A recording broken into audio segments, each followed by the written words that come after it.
And it is in his name, which is his authority, that we pray, praise, proclaim, project, and protect his message. Amen. Amen. Hello, everybody. Welcome, welcome, welcome. Thanks for being on today with us on different places, on different platforms. We appreciate you. We honor you. Thank you for taking time out with us to have discussion. And grateful to everybody on all these different platforms. Shalom. Once again, this is Pastor Kofi, Pastor Servant of Christ, where we are always changing lives one mind at a time by being a voice of the voices and speaking the unspoken. And we give all praise and honor once again to the Most High, Yahweh Elohim. We give all praise and honor to him for my wife, the Honorable Maya, who lives a life disabled to be honored. You can check her out on TikTok, YouTube, her website, and Pinterest at Bloom and Flourish, not A&D, the letter N, Bloom and Flourish. We appreciate everybody on all the platforms. Thank you so much. To Marshawn, Malcolm, Betty, Isabella, and Solomon. Daddy loves you very much. To the moderators, to the ministerial staff, to each and every one of you who are part of SOC, those who are part of the Israelite community, those who are part of the African diaspora, those of you who are human beings, those who agree with us, disagree with us, it's your first time with us, if this is one time of many, et cetera, et cetera, et cetera. We appreciate you all very much for being on. Thank you for spending time with us again. Hello, Vincent. How you doing? Hello, Dawn. Hello, Clem. How you doing? XWN. How you doing? Tamika, Betty, Butterfly Fleck, Anubis, Minister Select Sonia, Valisa, Sharice. I'm sorry about the confusion for this for the early rising Bible study. Sharice, that was my bad. This is Bree, Minister Tamara. Betty said here, but heading to doctor's appointment for a checkup. Okay, no problem. Be safe out there. Hopefully everything works out well for you. Hello, hello, hello. How are you guys doing? We're thankful and grateful to you. A grand rising to everyone. Today, we're going to take a little bit of break from the gift series. I was prepared to go into the gift series, but after what we talked about this rising for the early rising Bible study session, she wants to go in a different direction. I'm going to be obedient. How you doing? Perfectly imperfect. So we're going to speak on protection from propaganda. We've talked about propaganda before, but we're going to talk about protection from propaganda, because propaganda is propaganda is what opens things up for violence. How you doing, Sister Shima? So we're going to talk about protection from propaganda. We talked about propaganda before. If you want to go on the YouTube channel, just look it up at #FindCoffee. How you doing, Mr. Tracy? Grand rising to you. So we're going to look up propaganda, but we're going to look at today protection from propaganda. And it's extremely important. You said you've been with a woman for 14 years and still ain't married. Well, if y'all are having sex, as far as our culture is concerned, you guys are married. And that's all marriage really is. Hopefully you guys are pre-qualified to be husband and wife. Therefore, when you came together, you were ready to love and support each other. And we appreciate you. Oh, hey, babe. I said you followed the host. Bloom and Flourish followed the host. Interesting. All righty. Well, thanks for being back on with us. I don't know what happened there. Hello, Yvette. How you doing? But yeah, we want to talk about protection from propaganda. Protection from propaganda. And propaganda is something that, once again, as we were talking about in the early rising Bible study session, it is something, hello, Miko, it's something that's going to cause us to, it's something that you do to allow violence against somebody, whether it's somebody's reputation, emotional violence, intellectual violence, stealing who somebody is, so to speak. If it's cultural misappropriation, if it's misogyny, if it's misandry, whatever it is, it's propaganda, right? There is a bunch of propaganda, and we deal with it so much. And really, if you recognize that that's what you're dealing with, and you recognize that there's some things, you start trying to figure out if you can protect yourself from it. How you doing, Gifted Hands? You're trying to get to a position to where you are no longer ultimately being fed straight propaganda, and that you can protect yourself, and you can protect yourself against the propaganda that people feed you about yourself and about others, of course. It's propaganda that's fed to you, right? And I'm just going to be led today because this is not what I intended to talk about. So we're just going to flow. How you doing, Helen? Thanks for being on. How you doing, Austral? How you doing, Sister Kimberly? Grand Rising. Jay, how you doing? So when you're talking about propaganda, you gotta realize real quick that if we're speaking on propaganda, we're speaking on something that people are putting in position because they want to do something to you, right? When people start talking about propaganda, you have to comprehend that we're talking about something. Grand Rising, Wild Creighton, or Creighton. I'm not sure if I say it correct, if I said that correctly, but thanks for being on. But Propaganda is something that is going to allow for violence or violent thoughts or um, mis misusage or even abuse. Abuse, by the way, is just abnormal usage, right? And so when we're talking about propaganda, we're talking about something that opens a doorway to a lot of things that are going to happen in your life. Thank you for being part of the community. User Prince, appreciate you. Right? Propaganda is a doorway. Propaganda, if I can make somebody believe something about you that's not true, then I can do things to you, right? It's an open door. You know, there's an open door. Propaganda is just a doorway. Just like we might believe Yashra as, Yashra is the Dalit, right? Yashra Dalit, right? Or Dalit Yashra even. Well, we might believe that we must comprehend that propaganda is the door, is a doorway. It's a doorway to hate. It's a doorway to frustration. All those things. And by the way, thank you guys for your likes, for your shares, for your super chats, for all those gifts, etc. We appreciate you in advance. Thank you so much for them. Right. And you got to learn how to set up a system. Right. 12 Pillars of Wisdom series we did. We talked about setting up something systematic and systemic. What do you have set up that's going to allow you to not have to deal with propaganda? What do you have set up that's going to help you to not have to deal with propaganda? Thanks for being part of the community. Is it Lucretia Gear? Hello, Marion. How you doing? Right. A lot of us are dealing with propaganda, and not even realizing that it's against us. Propaganda makes you do strange things, and propaganda gets you away from yourself. And really, one of the biggest things you can do against propaganda is you can make sure you have knowledge of self. Amen. Amen, Wavy. Yes. Yep. So propaganda, right? For example, we were talking about this a little earlier. If somebody says somebody says you're in a cult, that's propaganda. So what? You're in a cult. The cult is short for culture. Now, what your cult does or what your culture does, we need to have a discussion about that. But somebody labels you in a cult. So what, right? But everybody else here is cult, and they say, "Oh, all right, we need to protect ourselves from them." How you doing, Stallworth? Right? Somebody here is cult. Oh, we need to protect ourselves from them. But why is my cult worse than your cult? We have to have that conversation. Or at least we should have that conversation. Let's be honest, though, most people don't want to have that conversation. Right? How you doing, Sister Beverly? People just want to say, you're in a cult. Propaganda. Right? And we have to recognize that we have to begin to protect ourselves. First of all, like, where is the self-accountability or even the accountability for your community? Where is the accountability when it comes to protecting your culture? What do we have in place that protects our culture? Right? Question. What do we have in place that protects our culture? What is in place to do what? To protect our culture. You said occult means hidden. If you're seeking hidden truths, there will be forces against you. Sure. But once again, what do you have in place to protect your culture? Before you even start dealing with the occult, what are you dealing with the culture? Right? What do we have in place? Do you know enough about your culture to protect your culture? Do you know about Olawauda Equiano? Right? That's a name that you should be familiar with. If you say that you believe in Israel, right? If you do believe in Israel, right? Well, then you have somebody who was a slave who told you they're an Israelite and wrote a whole book about his life, right? That's protection from when somebody says you're this, you're that. You said you're attacked by those forces, light is shed on the things you don't know. Okay, right? And so when you're dealing with these things, how you doing, Christine? When you're dealing with these things, what do you have as protection? Do you know, first of all, enough to hold yourself accountable, right?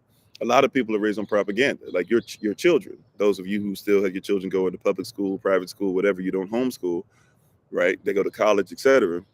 Comprehend that they have to ensure, right, that they have to ensure that they do what? They have to learn a lie, right? They have to learn a lie. What about Flavius Josephus? How many children go to school and know that Flavius Josephus is in fact an Israelite? He is in fact somebody who by today's standard we would call black. and that everything that comes from Roman history, people will usually go to him to back it up. But then when it comes to you in your belief system, your culture, they say, oh, well, we'll throw that stuff away. Well, why do we have cognitive dissonance about him?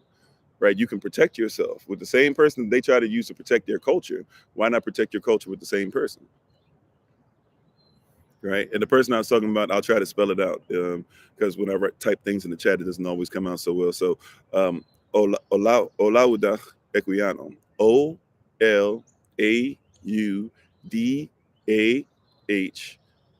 Last name is Equiano.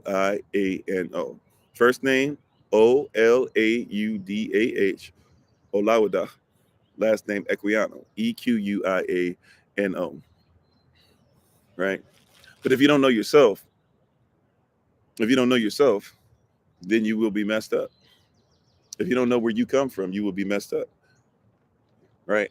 But propaganda is against you. And you have to have some things to protect yourself. Right? Once again, how do you watch this? Even when we say, how do you hold yourself accountable? Right? When we say hold yourself accountable, how about this? Not only how do you hold yourself accountable, whose standard are you holding yourself accountable to? How you doing, young preacher? Right? You said his narrative is one of the next on my reading list. Excited to learn more about him. Yeah. So whose standard do you hold yourself accountable to? You got to know thyself. So how do you hold yourself accountable to a standard that's for you and you don't know what standard you're reading from? Right?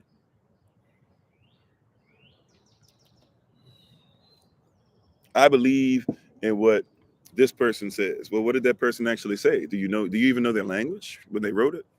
What language was that written in? How you doing? Thanks for being part of the community, Lawrence. Right? Like who when they wrote whatever you're writing, did they even write it in the language that you read?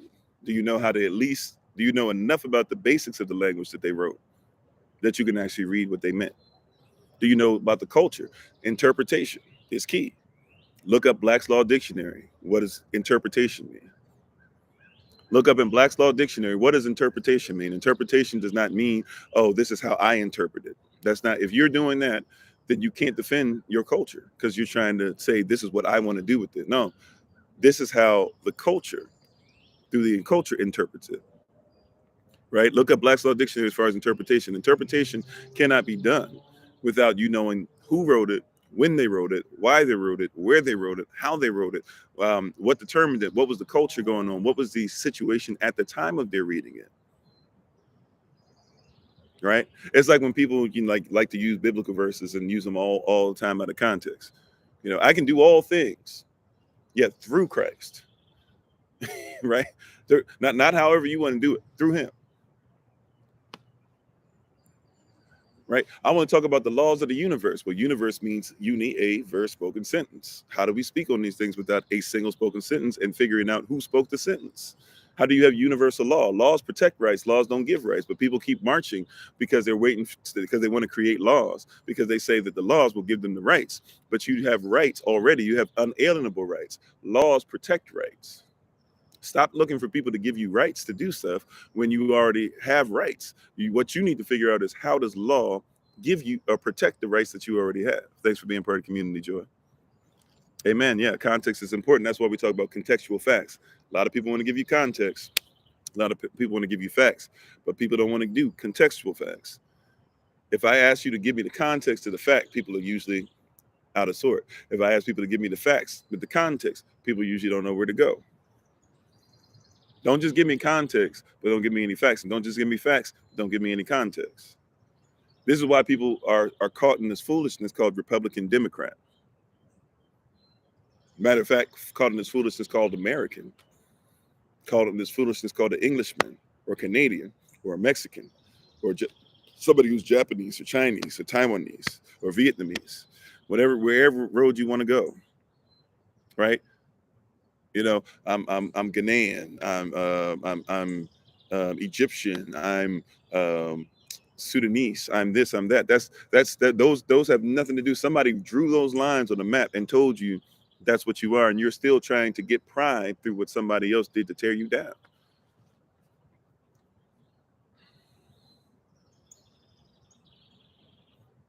You said, is this the same as religion and science can't go together? Well, religion and science. Well, science is based off of somebody's culture. Science is a religion in and of itself. I'm not saying. So once again, see, I'm looking at things contextually. Like religion. Once again, what is religion? Religion is. And thanks for being part of the community, Sean Smith. Religion is what allegiant people do repetitively. They repeat something over and over again as allegiance, so you get religion. That's what all that word really means. If we're talking about etymology. How you doing, Sister Deborah?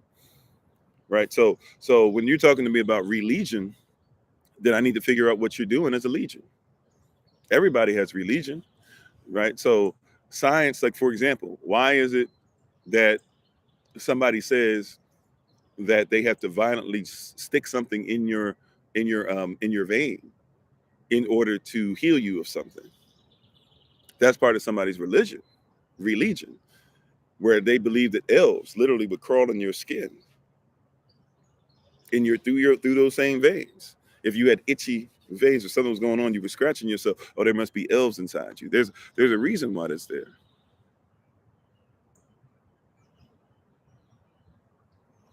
right? This is what we're dealing with is people's religion, right?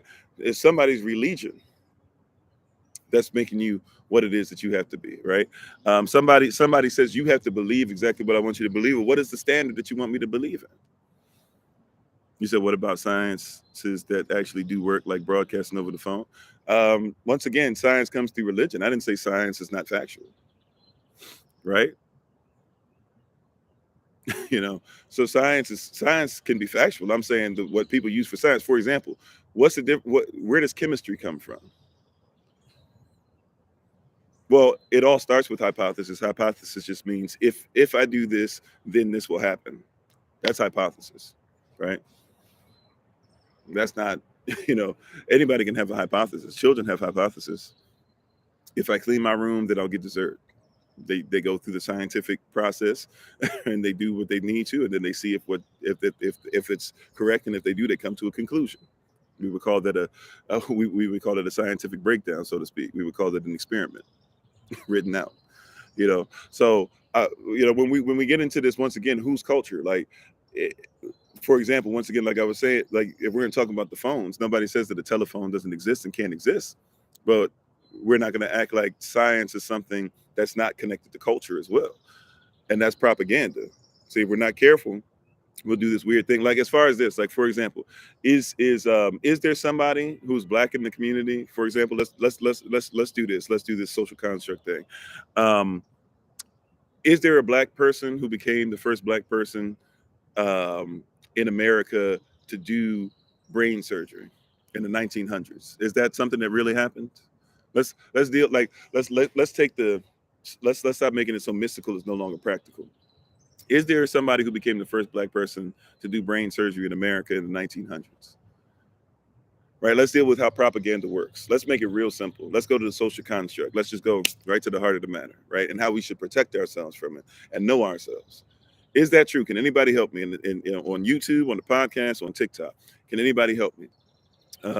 Is it true that somebody in a black person in America in the 1900s became the first black person to do brain surgery? Somebody says yes. Anybody else? Is it true? Yes. Okay. Watch this. Brain surgery was done back in Kemet, 4,000 years before Christ.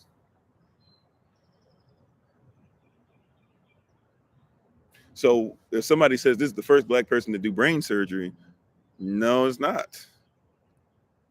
Right? You hear what I'm saying?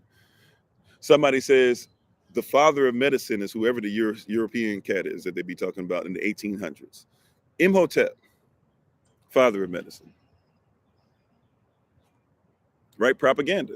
Now, see how we will celebrate. And now, by the way, I think the person should be celebrated, but to do this weird thing of we're going to celebrate it as if black people never could do brain surgery before, or we never had a medicine until some white guy came by and started doing stuff to slaves, and then out of that came on to some stuff, right? That's propaganda. Whether somebody wants to admit it or not, right? Just because you've been taught that so and so is the father of medicine, they'll tell you some Greek guy was the father of medicine. That Greek dude had to go to African schools. Did he not? So you got to protect yourself from propaganda. Matter of fact, did not the Greeks? Now, this is not something I'm coming up with. I'm telling you as far as their culture. They believed, they would tell you in their culture, it's written down that they believed that people in Africa, so especially in Kemet, Kush, right? West Africa, maybe they weren't talking of West Africa as much as far as when we think of Western Africa now, talking about like the original Ghana on down on West Africa, right? But they were coming to Africa learning. And they would tell you, because they had melanin. By the way, a Greek person back then, we would have considered them to be a person of color, if not outright black in this social construct setup that we have. And they would have told you, they have it written down. You can read it for yourself, that they believe that because black people had more melanin, that's what made them smart. That's what made them more intelligent. That's what they said. That's not what I said. I'm not telling you that. I'm telling you what they said and giving you context to those facts. They wrote it out in their minds as a fact, and their context was this. I'm not saying that to say that I think I'm better than everybody. I'm not saying that to say I think that if you're white, you can't learn something. I'm not here to say that if you're white by the social construct, that you ain't as good, that you can't go to heaven, and I'm not saying none of that. If somebody else is saying that, let them say that. That's not what we're saying in here. What I'm saying is that there's propaganda that has you believing that you aren't who you're supposed to be. There's propaganda that has it to where when some people come on here, this happens quite often. Somebody comes on the live, and what happens? First thing they do is they attack my hair, they attack what I wear, they attack my smile, they attack the fact that in my culture, in my tribe, we don't really cut our hair. And so they immediately attack. You're not even clean enough to listen to. Maybe if you did something to your hair, I'd be able to listen to you. Well, if you can't listen to me because I uphold my culture, you don't have to listen. There's the door. And hopefully you have a great day on your way out the door, but you're just not going to have a bad day and bring it down in here. Right? You're dealing with culture. So like when I talk about science, even going to science, what is it? Or somebody was talking about science earlier. Do you believe in chemistry? Hello, shalom, Sister Shantae. How you doing? Thanks for being part of the community, Mrs. Vaughn. Supreme Rise in her dawn. Morgan says, so everything has already been invented. Look at Timbuktu, which was the center of knowledge in Africa. By the way, if we want to go there, Timbuktu, it was a woman. It was a black woman who founded that place and thought that education was important. Right. So you can't be in this and tell us that we're, somebody says, oh, you're misogynistic. How am I misogynistic? When I say, oh, yeah, there in our culture, you see, that's the thing. Who is your standard? People want you to bow down to their standard. That's when people have a problem with people like such as myself. How you doing, Southern girl, North Carolina, Southern girl? Bree says they tried to hijack the live and start commanding you to answer them. Yeah. Tried to tell you who you are or who you're supposed to be according to their standards. That's right. And that's what propaganda does. Propaganda opens it up to where somebody can be violent against your emotional status, your intelligent your status of intelligence, your spiritual status, etc. They say you must bow down to us. How you doing? Desiree Summerall? You must bow down to this standard. Why would I? Why? Tell me what about your standard is worthy of me bowing down. If it's worthy, I will bow down.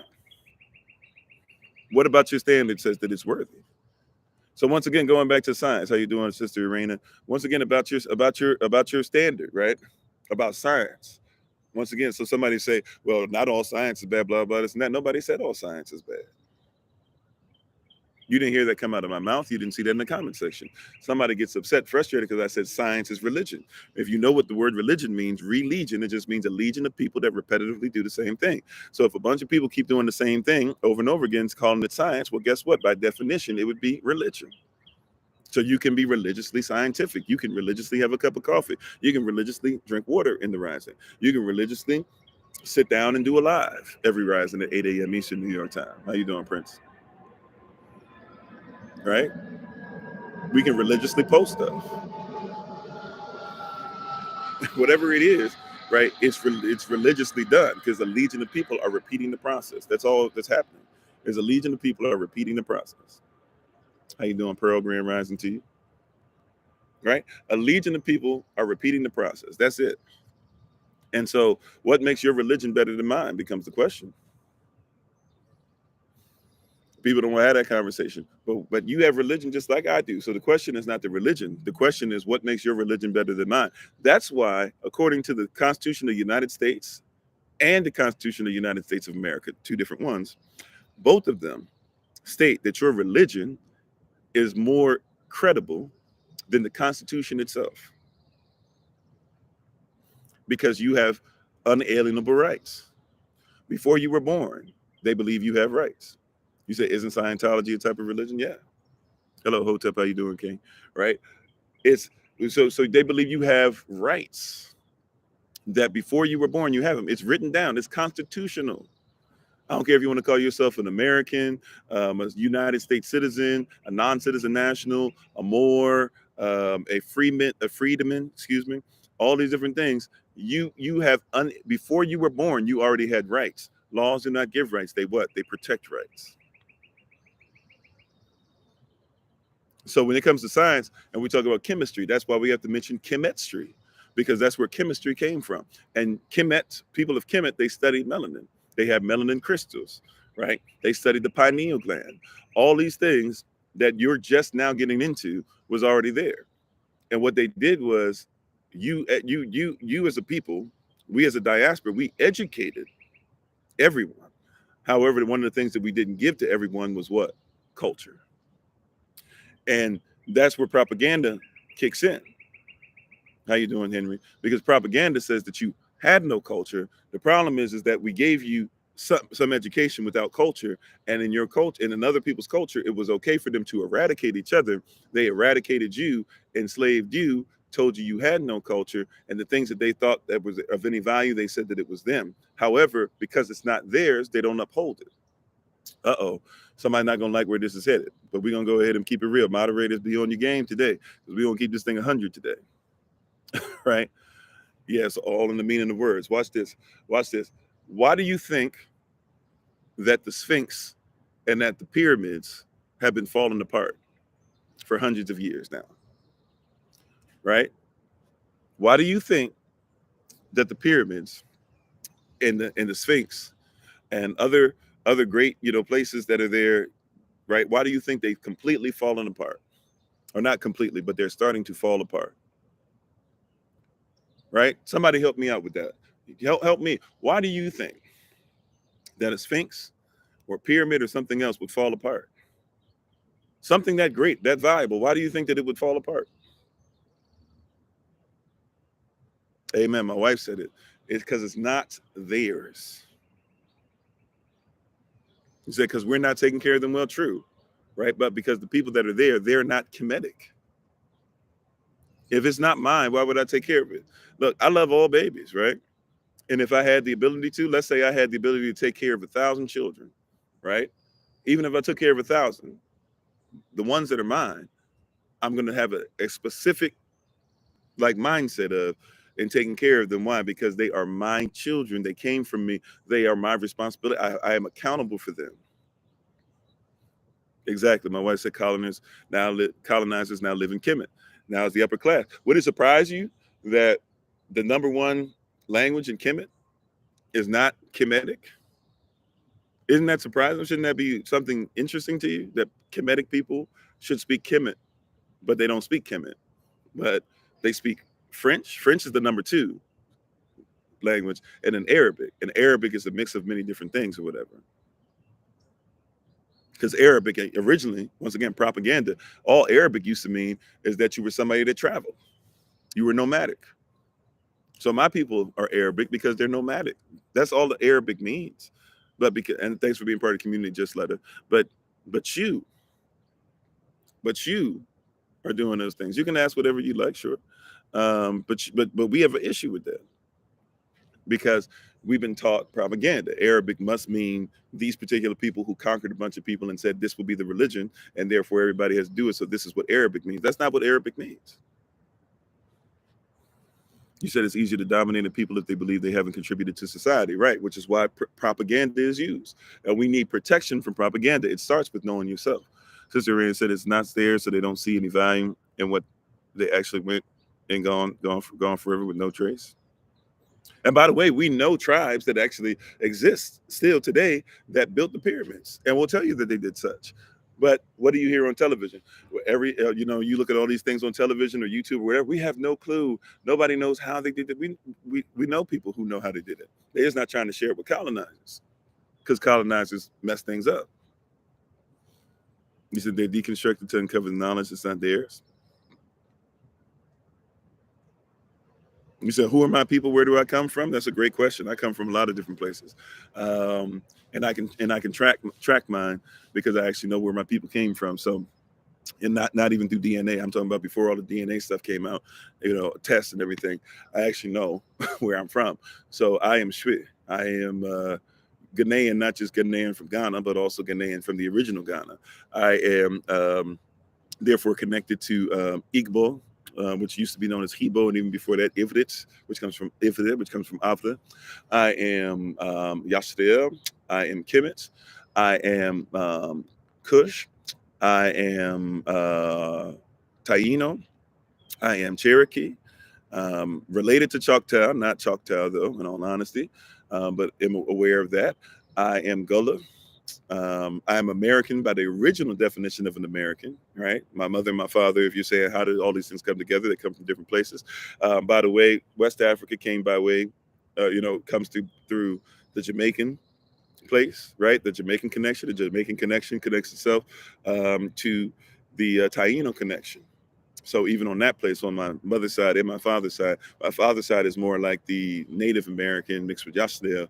My mother's side is more so the Native American. If you go by the original definition of American, the original definition of American is a copper-colored person indigenous to the Americas, but by way of being mixed through slavery, chattel slavery, with back home, West Africa, Bread Coast, Gold Coast, all that over there. So I am like many people, I'm mixed with a great many different things, right?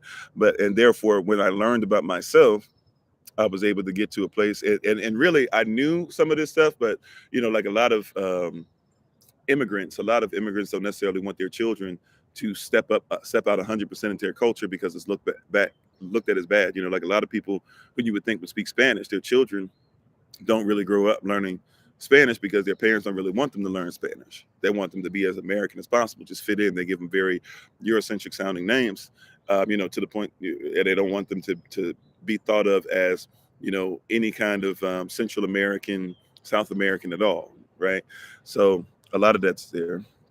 You said, do the pyramids need maintenance? Yeah, pyramids need maintenance. I mean, they've survived, but I mean, the pyramids don't look like they used to. Pyramids used to be extremely bright to look upon. Used to have gold on the top of the pyramids and everything. Now, a lot of that stuff was stolen. Which, by the way, you got to think about how the people on a smooth surface, because it used to be completely smooth, on a smooth surface all the way up to the top of the pyramid. The only people who could have really taken the gold and stuff, we think it's always thieves and people that stole. It had to be somebody that knew how to build the pyramids to go all the way up to the top of the pyramid and take that stuff down off of a smooth surface. They didn't want people taking what they had built. You say, not saying we shouldn't. I'm on a current journey of honoring our heritage as a people. So I know that looking after sacred places, shrines, altars are important. Yeah. So even in that, there's propaganda. We don't know what happened, or everybody just stole. Well, yeah, there were some thieves that stole from things, but guess what? You got to know about the culture. Like, you think just random people from other places just found out randomly how to steal from people who had, like, it had to be people who were Kemetic themselves that went in. And sometimes, yeah, they might have went to steal, but sometimes they went to take knowledge. And we know this because they're where my people come from, right? Where part of my lineage is from. We know that in West Africa over the last maybe 10 years or so, people have been bringing out documents. Remember, they used to teach that African people didn't have anything written down and that Jeligriots were just only supposed to go off of verbal stuff. But the reality is that we have proof coming out and evidence still coming out to this day, where families are bringing out things that they've had hidden and buried in certain places, scrolls that they were supposed to look over and they wouldn't bring them out because they were colonized. And now that they have more control over their stuff, they've actually been coming and scanning these documents. So you can actually read the ancient documents to be able to basically back up everything that we've been talking about. You have to be in a position. But you're dealing with propaganda. Propaganda, you got to find out how to protect yourself. It starts by protecting your mind.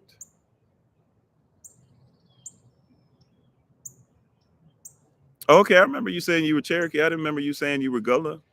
Okay, Minister Tamara, shoot, we cousins out this piece. Marina said, can you explain a little bit more about the progenitors from Ham and from Yapet? Well, I mean, if you just look as far as Ham and Japheth is what they call them, but Ham, Yavat, or I'm sorry, uh,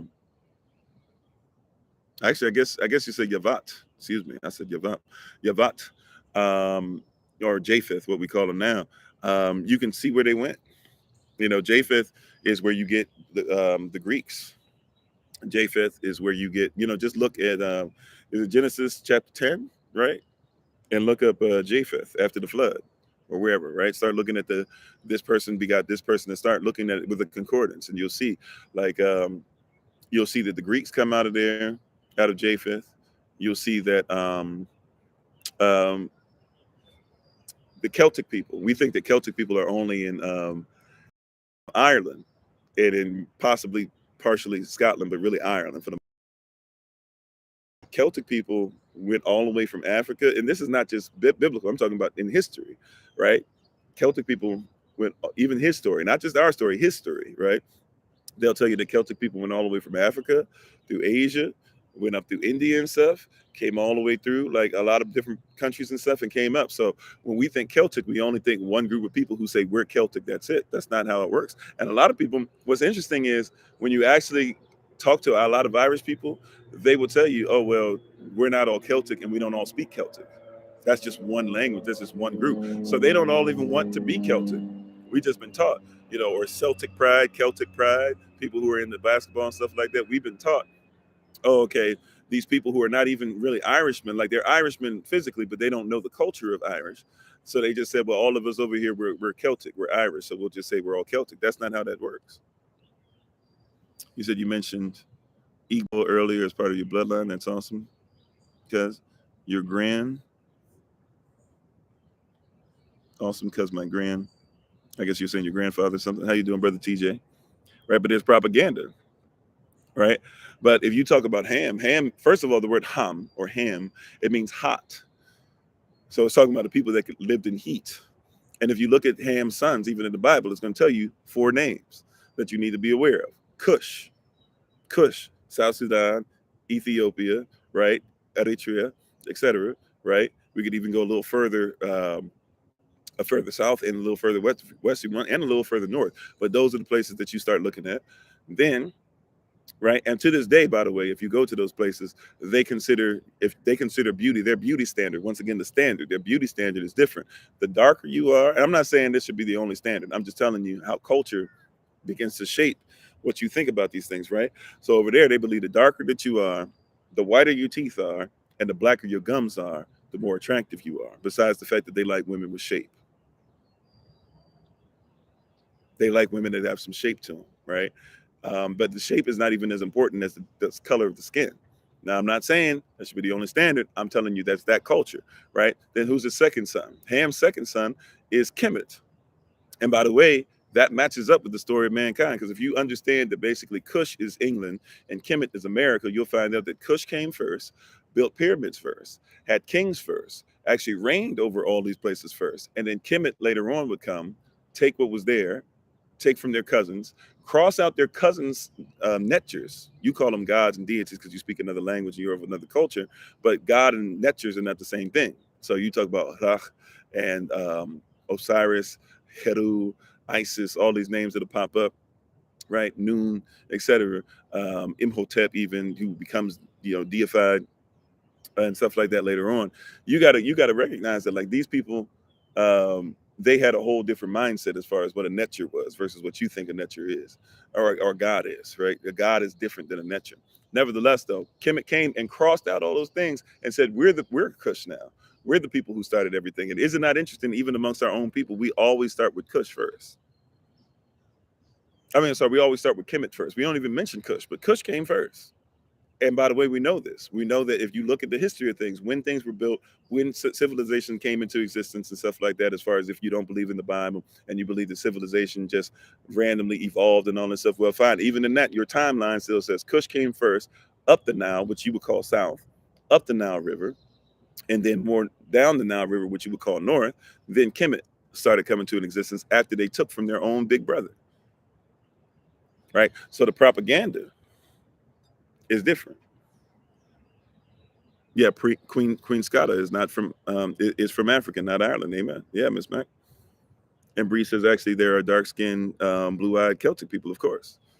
Matter of fact, there's plenty of books that have been written and still are being written about the fact that the first Celtic people are black. As a matter of fact, they were demonized so much that Irish people don't like to call us black people. If you were in Ireland, they don't want to call you black; they call you blue, right? Because black, by their ancestors didn't like the people who originally were over things, and they called those people who were originally over things. They called them demons. They called them the devil. So they don't want to call us black. They'll call you blue out of respect because in their culture they say, well, we think that black is bad. Now we shouldn't think that black is bad. I'm just trying to tell you culturally, they'll say, oh, you're blue because that's the way of them saying. By the way, that means that just like in Nigeria, there are blue black people. There was people that were there that were so black that they actually had hints of blue, right?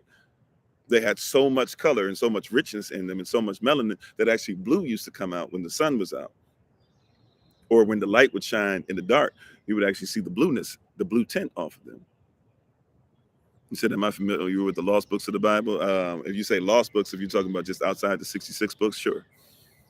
You know, if we're talking about Enoch, if we're talking about Chronicles of Noah, if we're talking about, you know, Esdras first and second, if we're talking about Maccabees first and second, if we're talking about Sadak, if we're talking about Susanna, if we're talking, you know, the list goes on and on. Sure.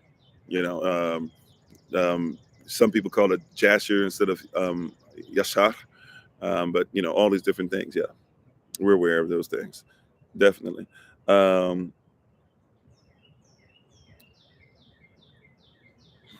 You said what book suggestions do we have for us? I mean, we put them out on YouTube and on Patreon and stuff like that from time to time.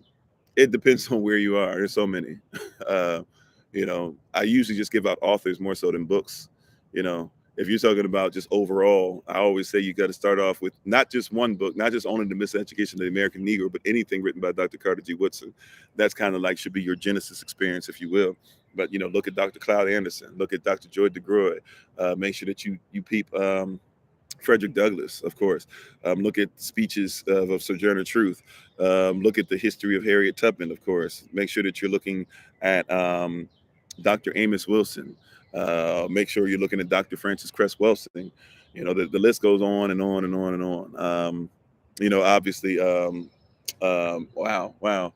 Dr. John Henry Clark. Even if I don't agree 100% with everything he says, he definitely is giving us game for sure, and he's given us a lot of historical evidence. You know, but yeah, you got to look at everything.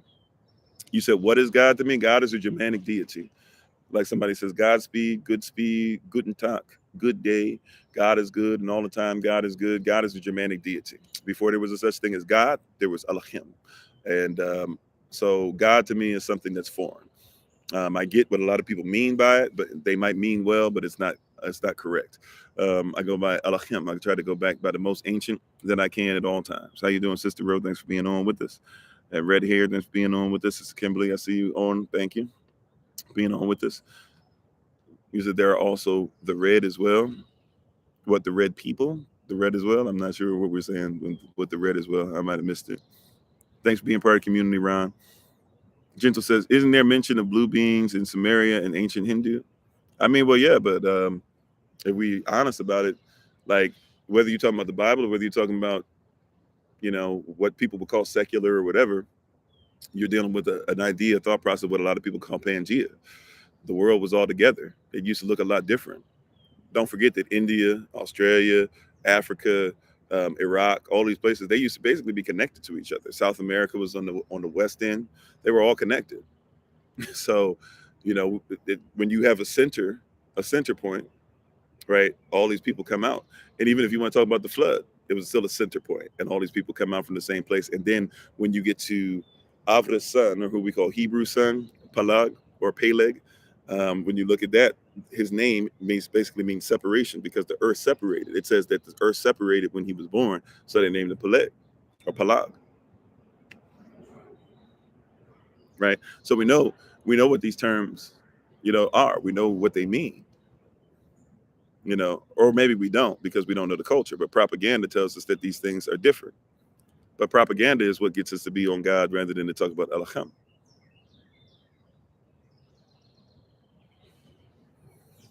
You said I just got hooked on them. Love it. Eye opening. Yeah. So, but once again, it's about propaganda. How you doing, Tens? You said, do I know that these land masses were once? Um, I mean, I don't know that. I don't believe that. But if you believe it, I see where that comes from. To each their own. To each their own on that. I'll leave that there. Bree says right, and under that model, people were closer to the equator, and everyone would have been darker. Even if you want to go that route, yeah. Scientifically speaking, people would have been darker. Kathy says, Grand Rising. Oh, hey, how you doing, Kathy? Thanks for being on. And so we don't talk about those things. We don't speak on these things. We don't look at those things. We look at propaganda. Propaganda is what gets us to a place. Propaganda is what gets you to believe that you're only dealing with 46 presidents, and you don't want to talk about 54. Propaganda is what got a lot of people to vote for Obama because he was going to be the first black president, and him saying yes we can meant that we would actually get rid of racism. And the reality is Dwight D. Eisenhower was black. He had a black mama, so Dwight D. Eisenhower was black, and Abraham Lincoln, he was Melungeon. He was part white, part black African, part black native. Propaganda.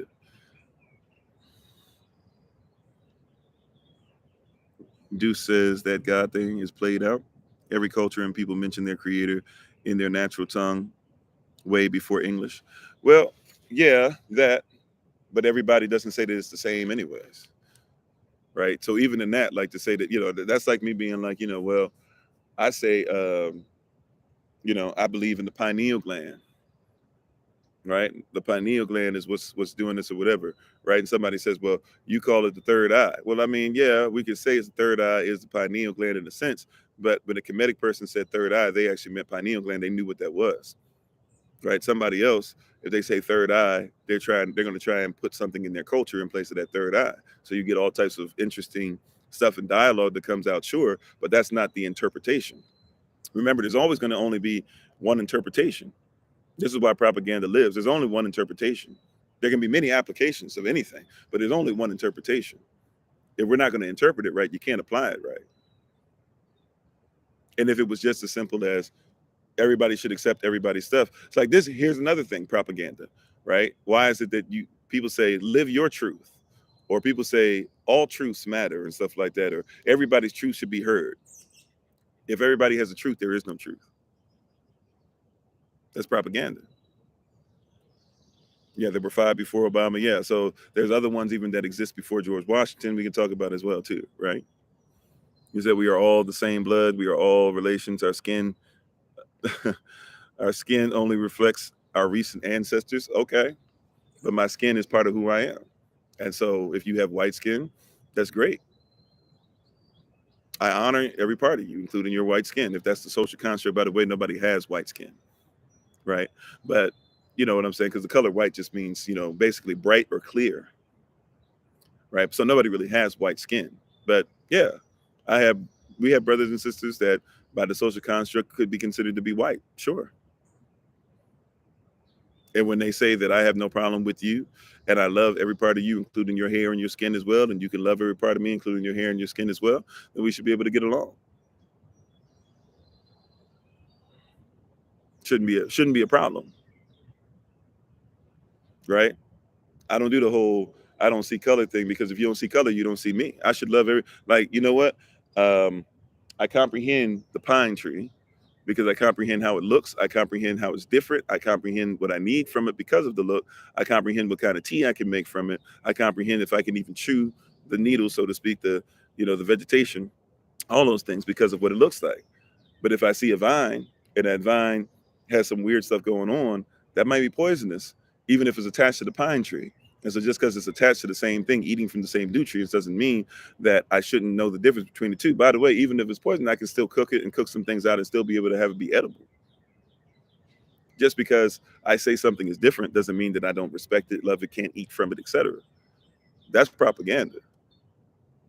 That's using something as a prop to be able to say, no, like, yeah, So yeah, if we're all the same bloodline or whatever, fine. So I've got 5 babies, and all 5 of them come in different shades. I don't love anyone less than the other. I don't love any shade less than the other.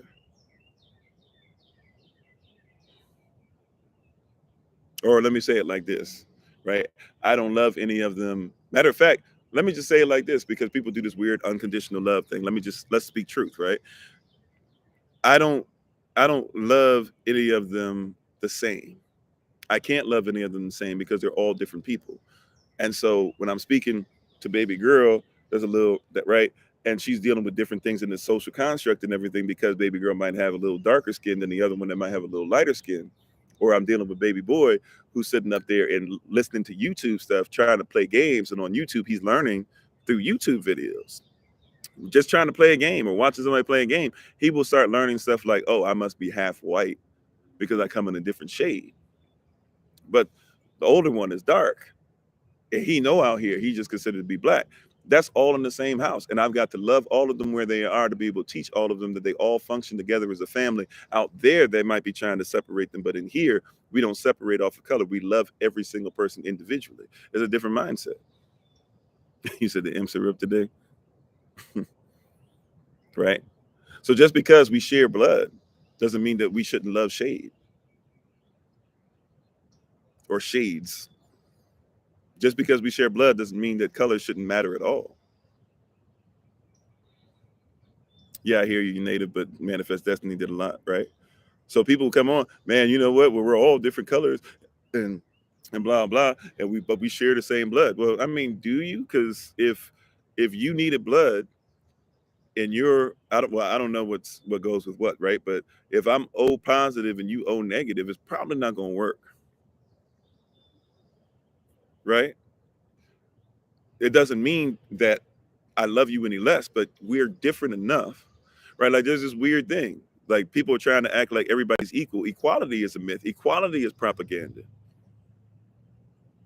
That's why women can't get respect. That's why men can't get respect. Men are out here afraid to be masculine, to be protectors, to be providers, because the second we start focused on it, somebody's going to try to cancel us or tell us why we're detrimental to society. Women are afraid to say to make sure that they can actually depend on men, because women, especially black women are the most disrespected creature on the entire planet. Women are disrespected all day, every day. Equality is a myth. It's propaganda. Who taught you that propaganda? Why do you believe in that propaganda? Why do you believe that everybody's equal? Or why do you believe it's okay to look past what somebody is or what somebody's going through, or what their experience is? Who taught us that? Who taught us that is wrong? Like I've been in the military.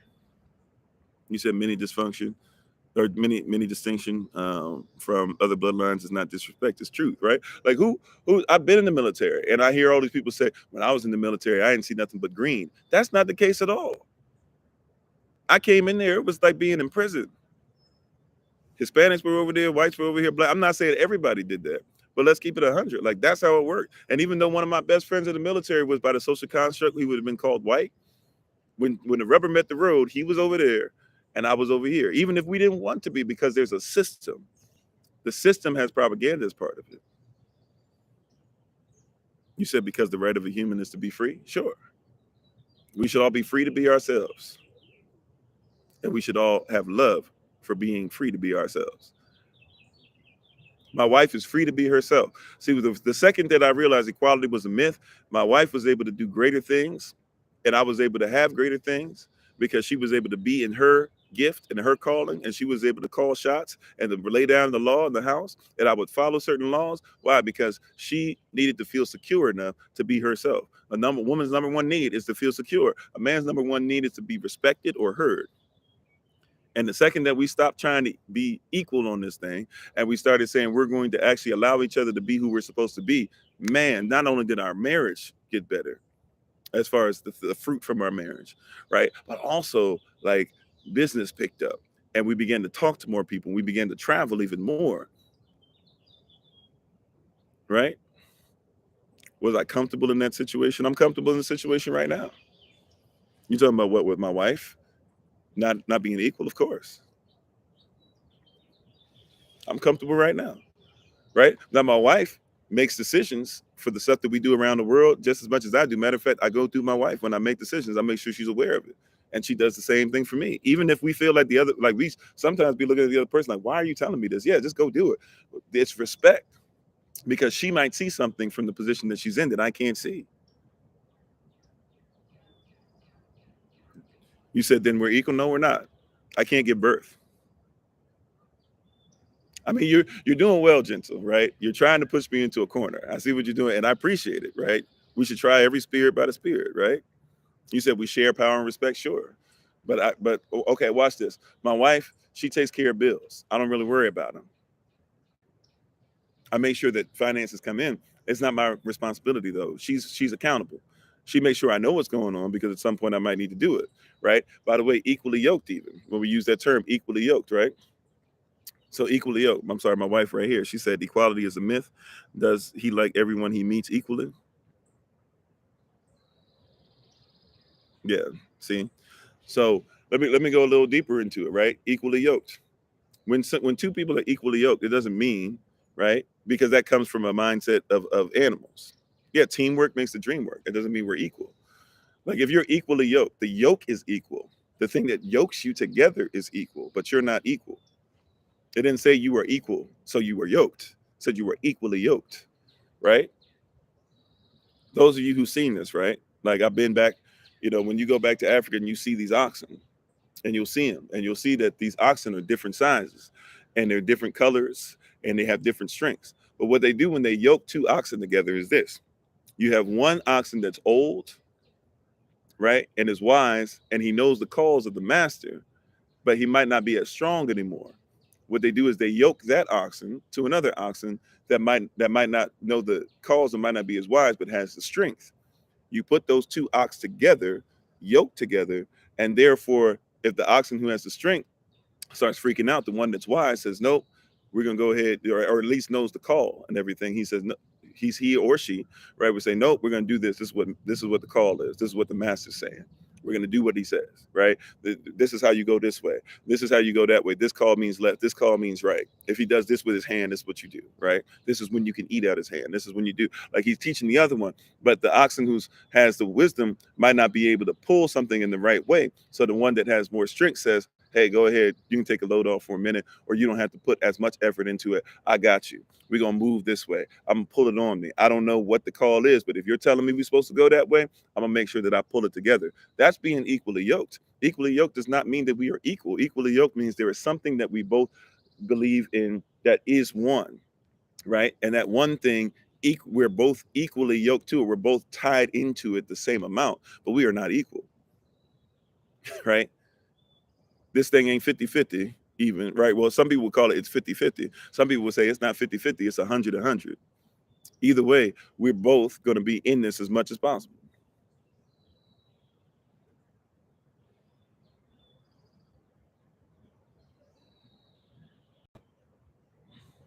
Yeah, my wife said people aren't equally as gifted, tempered, strong, loud. There's no equality, right? Parkinand.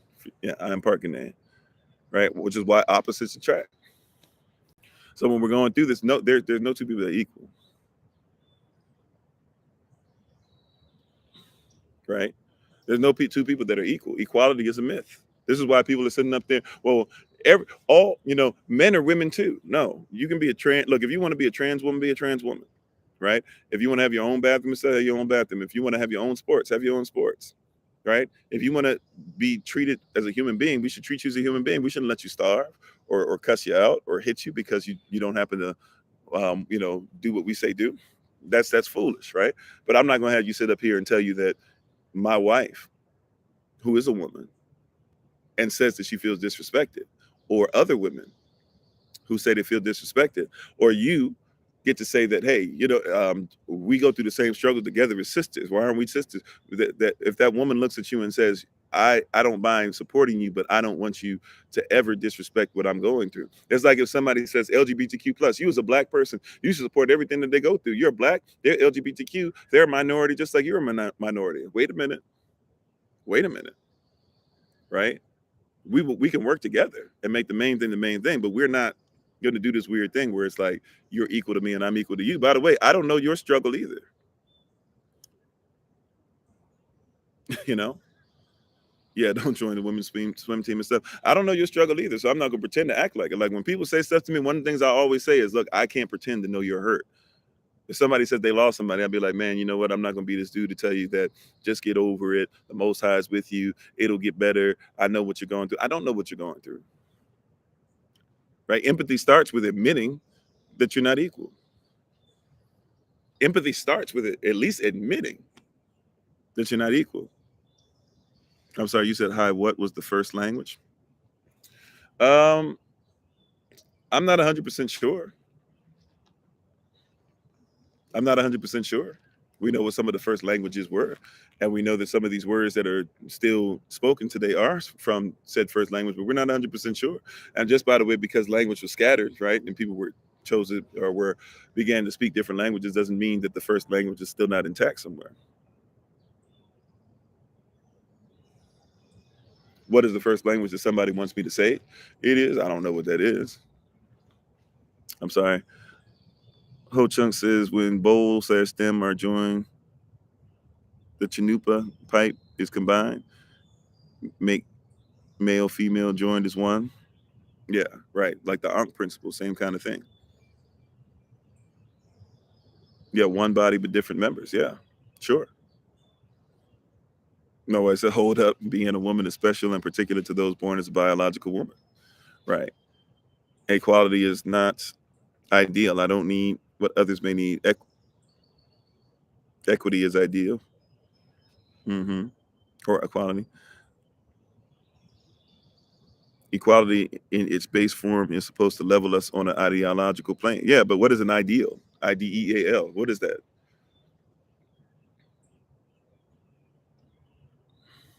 Right? An ideal is a narrative. An ideal is when somebody puts together a narrative.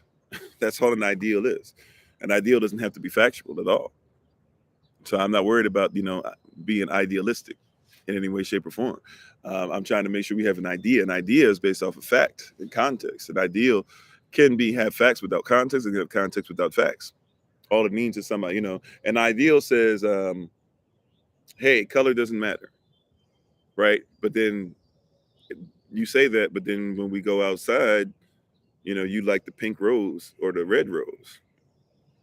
You know that if that's purple, you can eat that, and that's different for something else. That's a violet over there. That's different. That violet is different than the rose when you eat it. That apple is different, right? Even the red apple does different things than the green apple does, right? And it's ideal to say that those things don't matter, but that doesn't work. It's not universal, right? And we have to protect ourselves from propaganda. That's the biggest thing you have to worry about. You've been trying to protect yourself from police brutality. You've been trying to protect yourself from people that don't believe this and that or whatever. We're on the podcast right now. We got a podcast recording as I'm in front of you guys right now. We got it on YouTube right now. Amen. Right. And you can just look on TikTok. If you're on YouTube or the podcast, you can just look in the description box with it to be able to find out ways to get in touch with us or just figure out what we're doing and look up more. But if you're on TikTok, just look in our bio for a little more information, for a lot more information. Look where it says website, click on that, and it'll pop up with a whole bunch of other stuff for you. Right. He said, Yahweh is better than human. We are not equal to Yah. Yah gives us a measure for our need. Amen, right? And once again, it goes to a cultural place.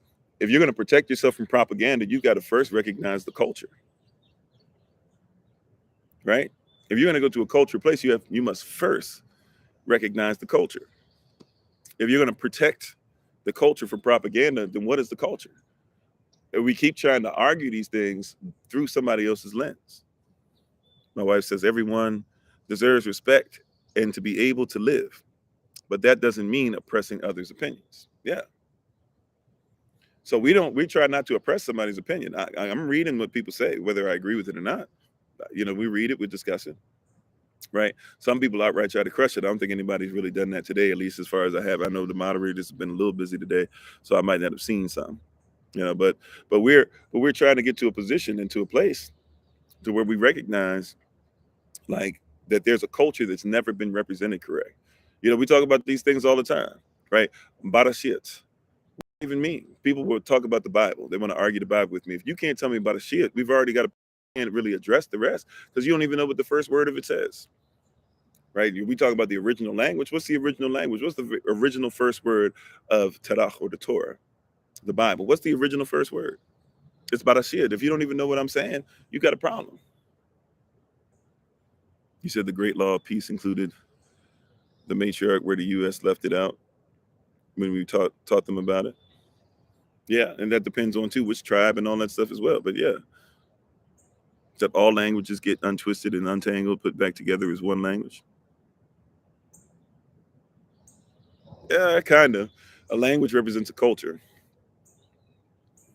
and not every culture is one and the same. But I guess you could say that. Okay, caveat: your opinion doesn't matter in my home, my space. Go home with your with your opinion.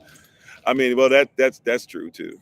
Most def. Like if we should respect each other's opinions. That's really well. Actually, what my wife is saying there is invaluable too, because that's one of the things that happens with propaganda. Propaganda says, "See, so you got to think the same way that I think, including in your house."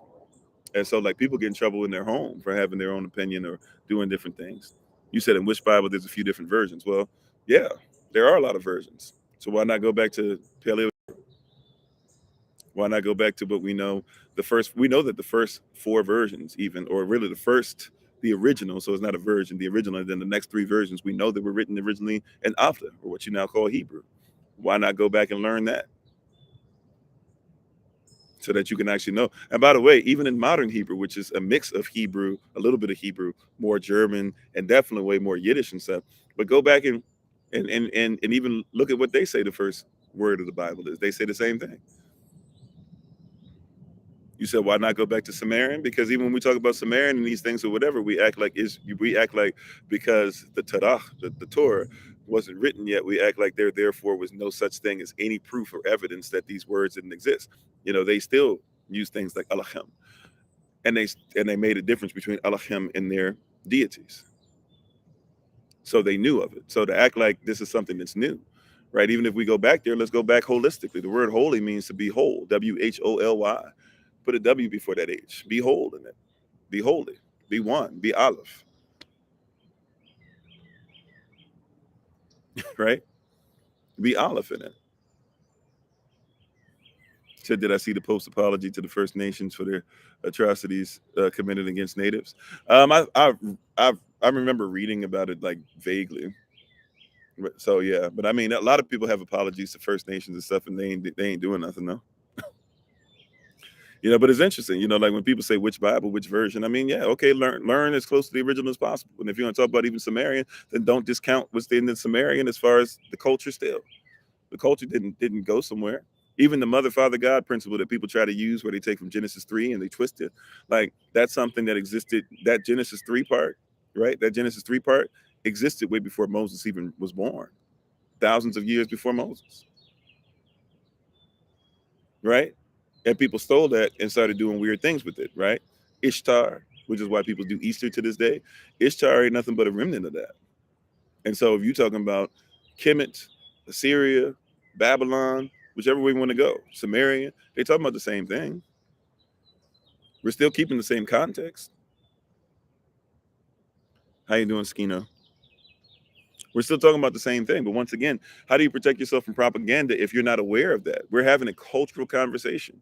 A lot of people don't comprehend that there's a cultural conversation going on. There's a dynamic going on here that people aren't aware of. It's like when you go to a church and you see somebody wearing white gloves. You said that the Roman Catholic Church take books from the Bible? Sure. Actually, the Roman Catholic Church, they took books out of the Bible, but their Bible is more extensive than most people because they at least go outside the 66. But yeah, they changed a lot of stuff. But we're having a cultural exercise. We're having a cultural conversation. And propaganda is so prevalent that we're still arguing from the mindset of propaganda.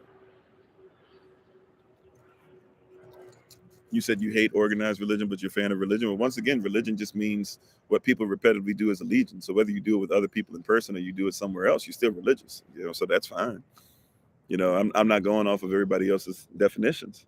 Once again, like, what is the interpretation? What is the one interpretation? We should take one interpretation, right? Somebody can be disorganized in their religion and it'd be a terrible thing, because sometimes being disorganized is a bad place to be, especially if you need help. you know, some people disorganized can't get up on time, but trying to figure out why their business is failing. That's your business requires religion. You need to do something over and over again with a group of people. You said, why are there 6 books missing out of the Bible and taken out? Well, I mean, there's many different reasons. It's not just on the Council of Nicaea. You can also talk about the Alexandrian Bible, and those that disbelieve it. You can talk about Nicolaitans doctrine, if you know what that is, the doctrine of Balaam. There's a lot of different stuff that I don't even know if we can really get into all the way. We have those things mentioned, though. If you want to go on the YouTube channel, look up our Revelation Revisited series. We talk about that quite often. Matter of fact, I think in parts three or four of that series, you'll hear us go over that and talk about that very specifically, that very specific thing. Earl says, what do you think of the Western power and the African power shift? I believe that the African power shift still has well, it depends on what you're talking about. I don't know if there's a specific name, so I might not be studied enough to know what the name is of it. I'm assuming you're talking about people coming together. African currency supposed to be stronger within Africa. People making less, having less of a mind and teaching their children not to leave to go somewhere else to become better, but to actually keep finances and stuff in house, to not worry about trying to pay France back as much and stuff anymore and things of that nature. I believe that those are great first steps, but we still got a ways to go. You've been enslaved for a long time. It's like, yeah, you got freed from Kemet. It took 40 years, and really, you still never really got over it. You were enslaved 400 years. You came out of Kemet. It took you 40 years. You had to kill off a whole generation of thought. And you still didn't do that well when you got into Israel, because you still lost what was there, and you couldn't even recognize the Messiah when he showed up. Kind of the same mindset. It's like you were enslaved, you were colonized, you taught people things, and you kind of got to catch up now. You got to catch up even on healing. We have to catch up on healing. How do we heal from things? We've never gone through a process of healing as a people. I mean, even as far as the social construct, white people haven't even gone through healing. Like, there's a lot of white people, when people say, and I don't like it when white people, the social construct, right? I don't like it when white people do this either. But when people say there's white guilt or whatever, I don't want people to feel guilty either. Like, if you didn't do something, you didn't do it, but you got to admit it. And a lot of people admit it. Their parents did this and that. They benefit from the system and they feel bad, but they've never gone through healing either. Like, this is a thing that everybody had to be mistaught and miseducated. Everybody had to be mistaught and miseducated. So, do I know some African religion? Sure. Are we talking about Anansi? Are we talking about Onyankopon? Are we talking about, Queen Nzinga? She's been deified, so to speak, using, other people's terms. We're talking about Ra. We mentioned some of them already. So, yeah, the answer is yes. I don't know. I'm not necessarily going to try to sit and prove every single thing that I know or whatever, but yeah, we're definitely know about some of them African religions or whatever. If you want to talk about even Christianity kind of sort of is African, because Africans came and did something different with it anyways, which is why you got a whole different kind of Christianity that's in Ethiopia than you do anywhere else. I'm not really a Christian. I believe in the Bible. I'm not a Christian. But even if you're talking about Israel is a North African nation. Whether we're scattered, or some of us still there in Palestinian form, our cousins, we're still North African people. If you talk about the Taino people mixed with Kemet, mixed with Israel. If you're talking about Israel mixed with Kemet. If you're talking about Kemet, Israel mixed with Kemet and Cush. If you're talking about, Israel, you got to realize that scattered Israelites, there's a map up to the 1700s where white people were telling you the truth and telling you in Negro land and New Guinea. That's what they used to call West Africa when they originally split it up. Negro land in West Africa, in Guinea. And over there, you had on the map, there was a place called this where they said this is where the scattered Hebrews are. There was another place called the Kingdom of Judah. So we know where these people are, right? This is what I'm talking about now is African religion. But propaganda would say that we're not those people. We can't have anything connected. Propaganda makes you believe that a Moor couldn't be a Muslim, couldn't be a African, or couldn't be somebody who believed in Queen Nzinga, couldn't believe in somebody who was following Anansi, didn't know about the principles of Gi and Yame. Like, these are all things that are there. So what I'm talking about now is extremely African. I'm sitting outside. You can hear the planes and stuff like that around us and stuff like that, right? I don't know if I'm sitting outside. You said got some dirt and stuff, right? I like to sit outside. So yeah. So we're talking about Africa already. We're talking about Africa already. I have somewhere mixed textbooks. I will admit to you I have not read them. I don't even know where, what place. I feel like it's up north, but I don't know. I have not read them though. I will be honest with you. Said, how do you know that Misraim is Kemet? Well, do you believe? Well, let me ask this, Kino. Do you believe in the? Well, I would just. It's real simple if I can do it like this as far as well, historically, I can back it up too. But let me ask this, Skino. I can't remember. I know you've been on before, so please forgive me. We had a lot of people that have come on all the platforms. Do you believe in the Bible, Skino? Because we can make this real simple. How you doing, Black Chemistry? Shalom to you. How you doing, Samuel? You what books do Africans use? Well, Africans usually grow up within their culture, so they already know it. But there's plenty of books out there that are African. You know, and when you say African, I mean which tribe? You know, figure out the tribe and then look up the book. Um, you know, I know it from people that I've talked to in person. Just speaking of Anansi, I found it interesting, fascinating that particular tale is told over a span of different cultures. Well, yeah, because different cultures might believe in the same thing, right? But they even have slightly different belief systems. Today we're talking about protecting propaganda, Kimetsu.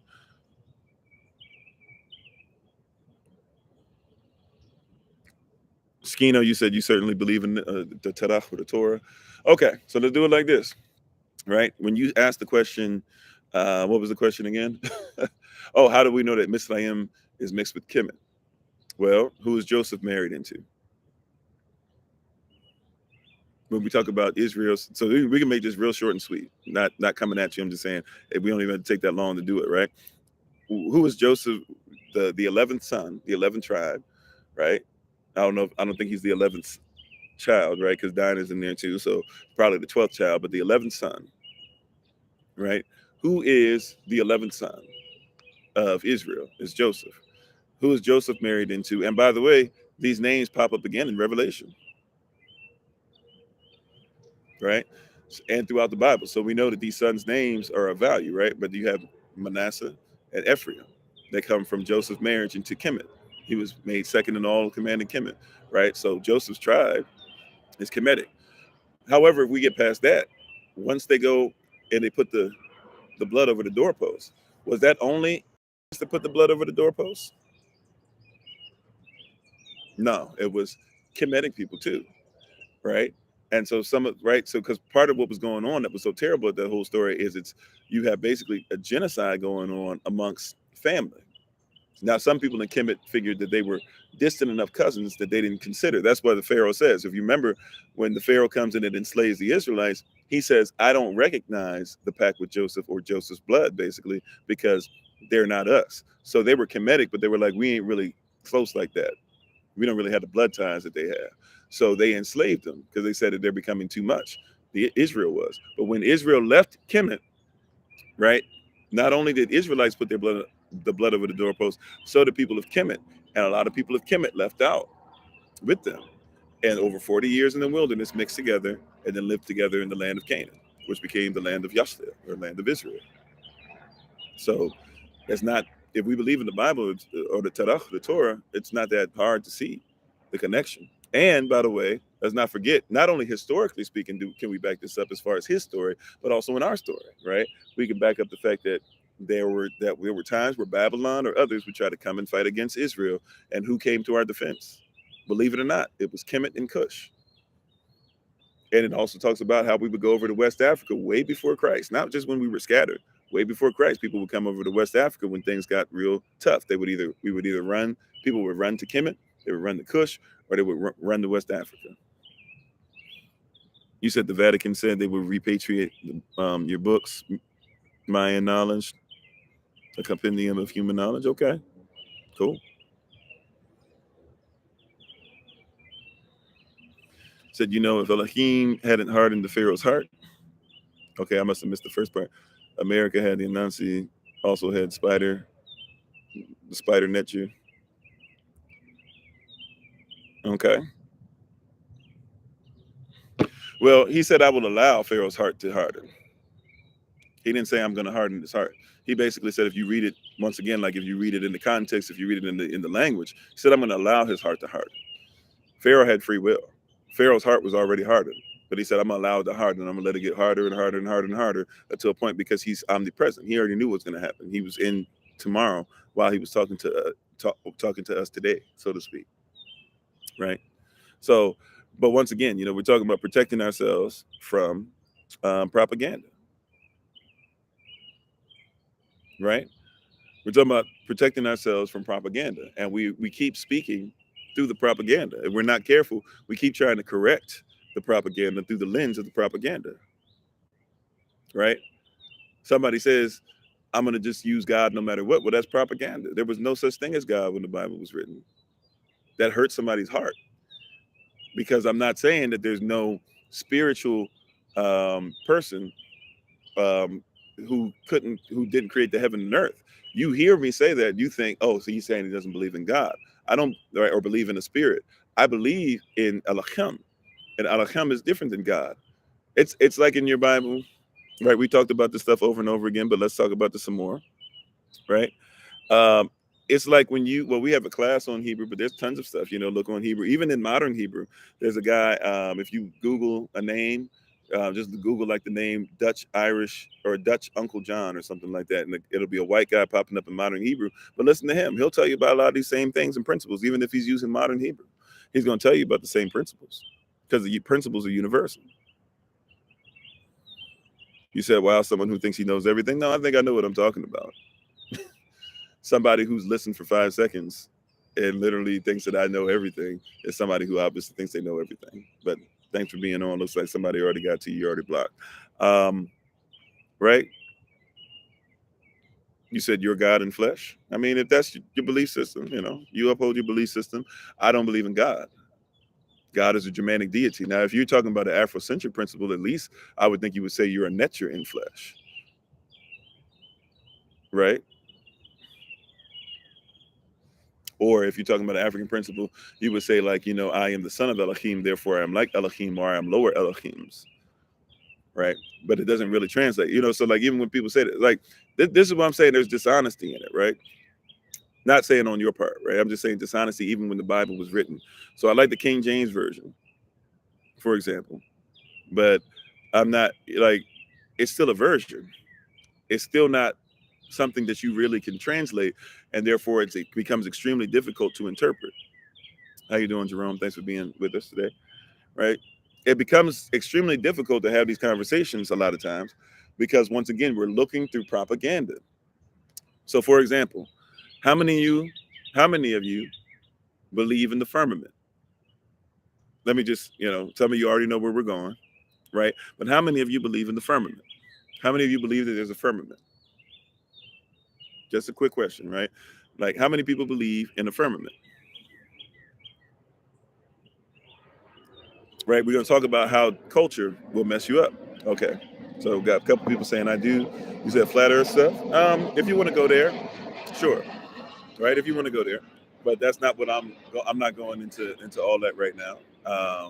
But I'm saying how many people, if you don't, then the answer would be no. Right? But nevertheless, it doesn't have to be that flat earth stuff. See what I'm saying? Like we get disrespectful and stuff because culturally it's okay to be disrespectful versus actually have conversation. But nevertheless, right? The question was, how many people believe in the firmament? And the firmament's supposed to basically be over in between the heavens, or in between the heaven that the Most High sits on, and in between basically what we call space and stuff that goes into the earth and everything. There's supposed to be a firm substance that's in between the two, right? How many people believe in the firmament? How you doing, Tree Talks, Wind Walks? You don't know what to believe? Okay, honest answer, all right? So watch this, okay? I'm sorry. You said, I do, but I believe it to be something different than most people. Explain. Well, check this out. So when we hear the word firmament, if you believe in the firmament, especially if you believe in the firmament because of the Bible, then you must comprehend that that's a bad version. Once again, that's a bad version. You find it romantic? Yeah, because it's Greco-Roman, so you should find it romantic. Roman antics. The firmament was written into the Bible. The word firmament wasn't there, right? So when somebody says talks to me about the Bible, they start talking about the firmament. You don't know what you're talking about. Not no offense to you, but you don't recognize because the firmament is actually a Greek god or a Greek deist. Did you know that? You know what I'm saying? No, not the same as purgatory, right? It's actually the firmament is actually a Greek god. Did anybody know? Like some of you knew that because you've been with us for a little bit, right? Right, but it's not. The firmament is not the hard substance. It's a Greek god. That's where that term comes from. The firmament is a Greek deity. They put it in the Bible because they wanted to put in Christianity allows for you to be able to put whatever you want in the Bible. So when you're reading the Bible and you see this term firmament, you don't even recognize that you ain't even reading the Bible. Now, how do I have a conversation with somebody, right? And they're trying to tell me about a firmament, but they don't know that we didn't use that term. It'd be rakia or raquel. Even some people would say barakia. Rakia is talking about something different. Even the characters that make it up, the pictographs that make up the term rakia, is actually talking about the head.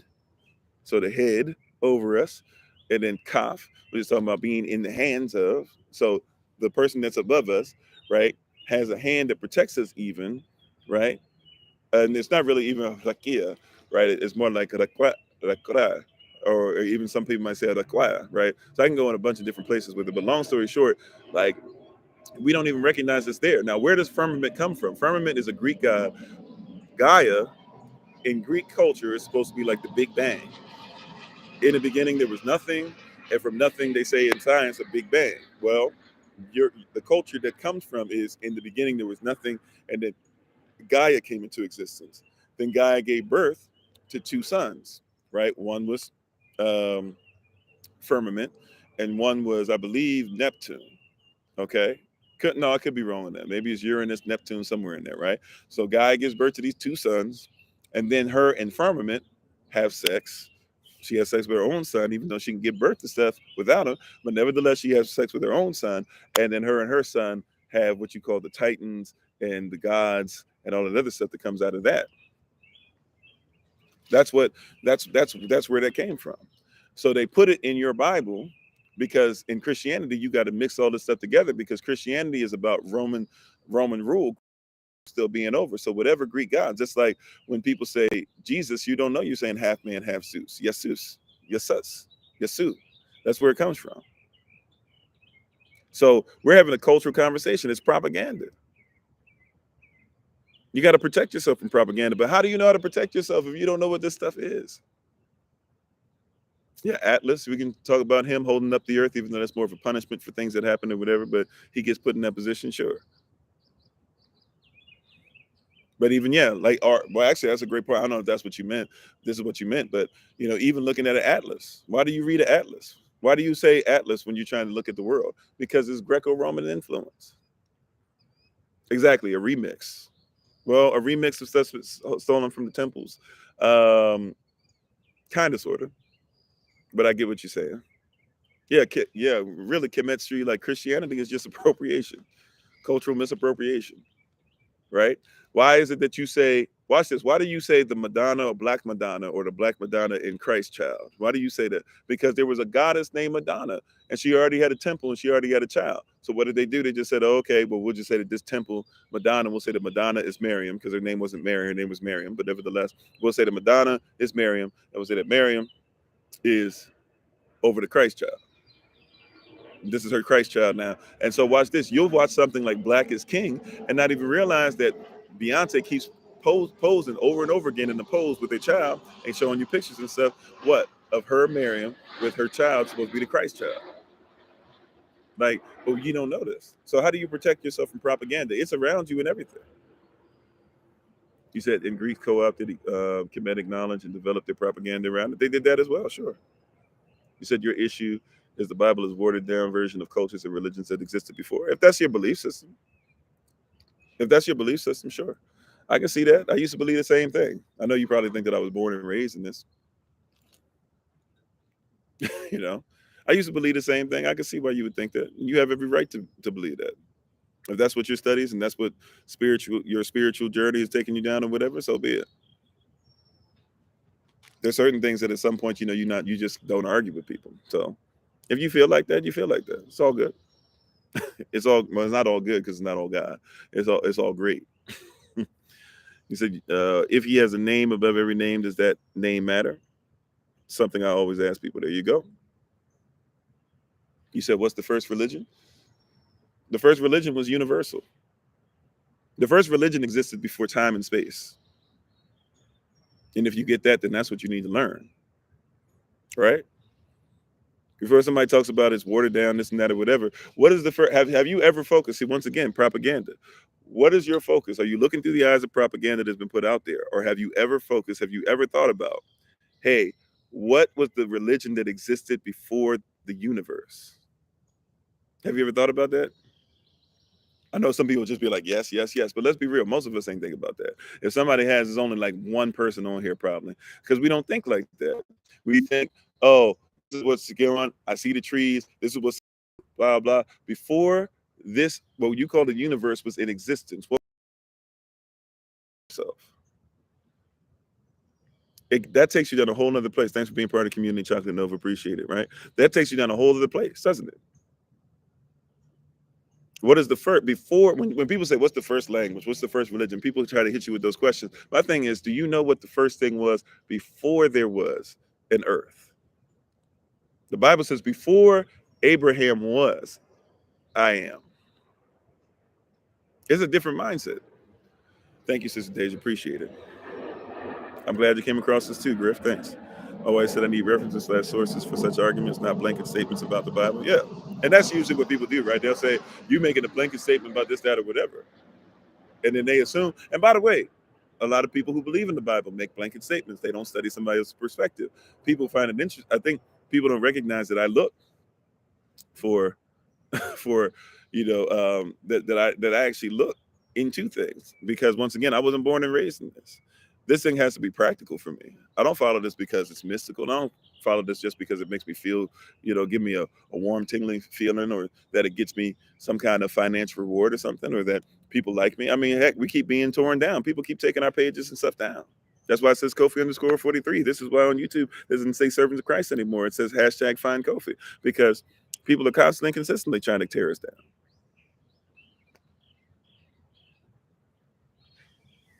Chaos says, hence my name, and I use primordial chaos in a loose way, since I recognize there is more. Yeah, I hear you on that. I get you. I can. I'm rolling with you. I can roll with you on that. I see what you're saying, right? But we don't comprehend. We are trying to go through the lens of propaganda, right? Once again, I say it like once or twice every single live. Let me say it again. Universe, a verse, spoken sentence. So you cannot talk about a universe without a spoken sentence, which means you're living in a spoken sentence. The question is not what was the first language, right?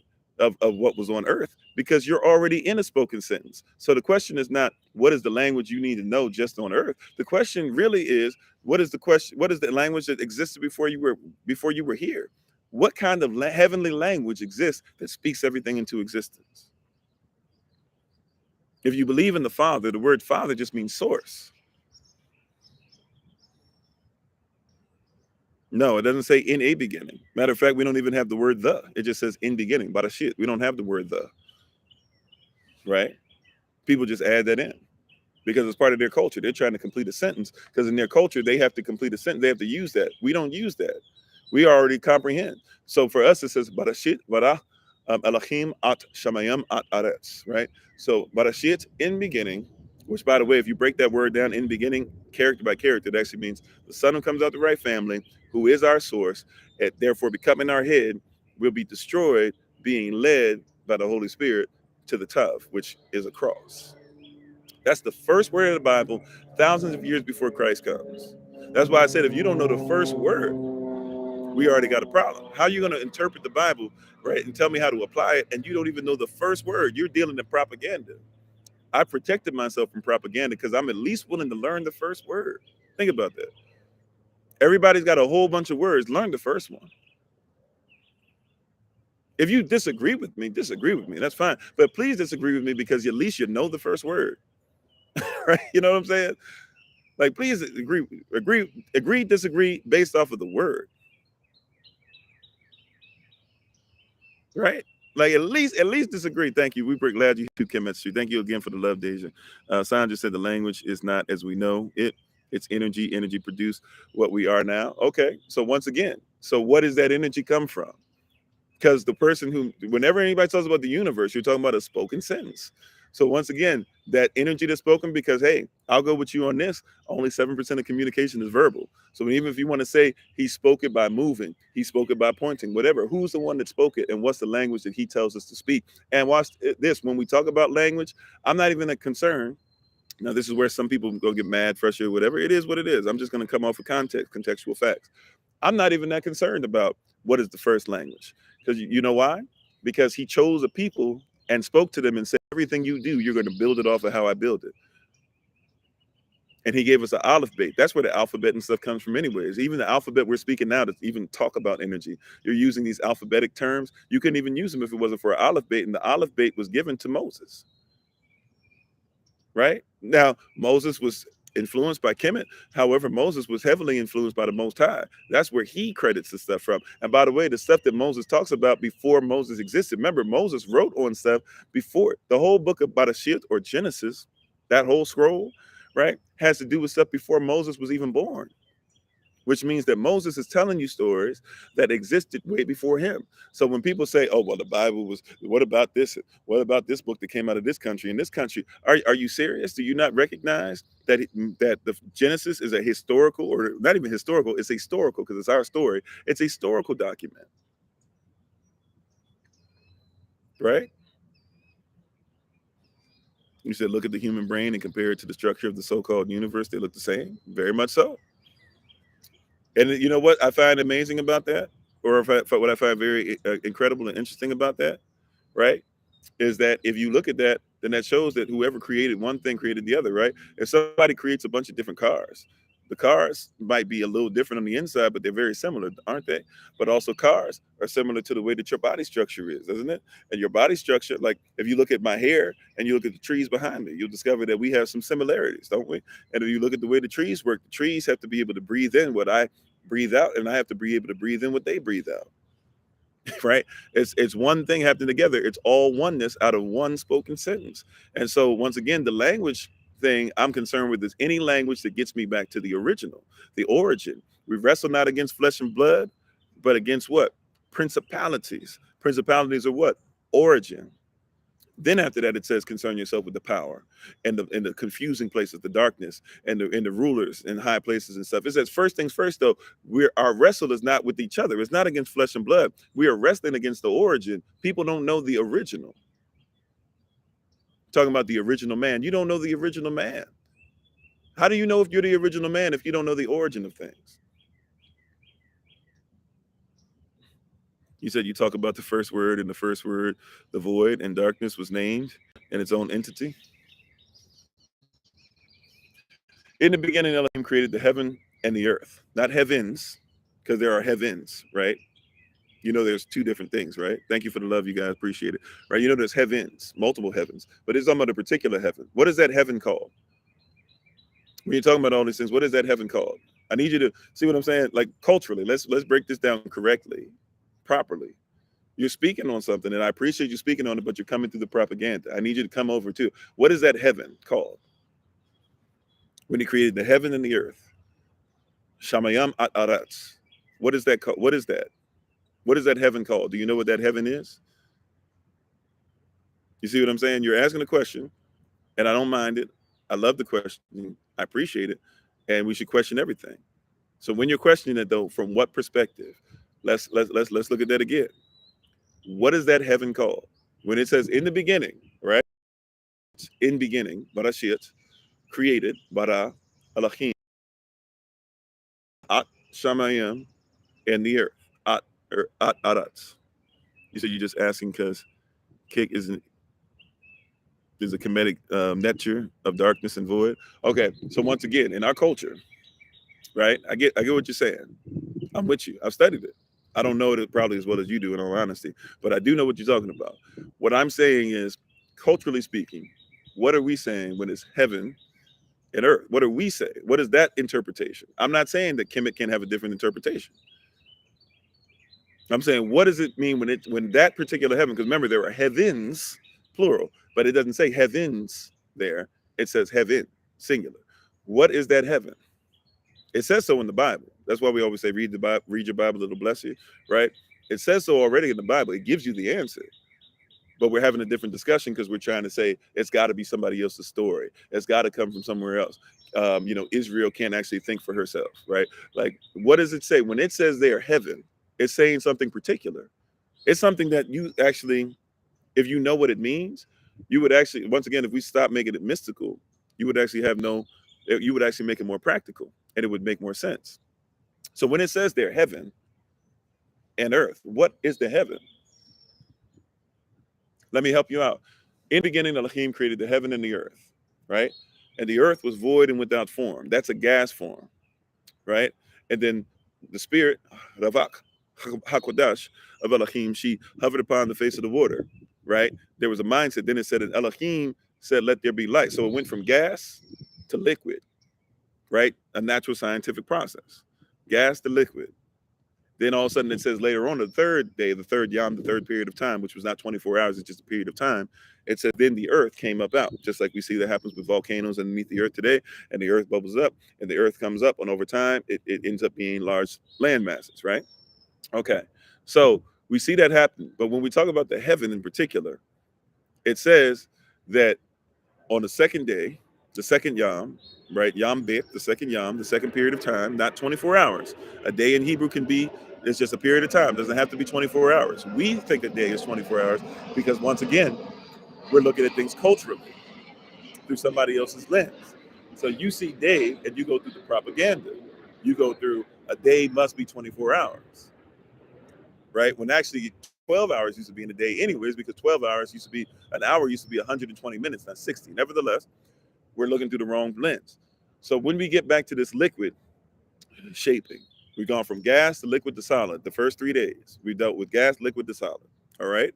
And on the second day, the second yom, the second period of time, we don't know how long this is. We just know it's a period of time.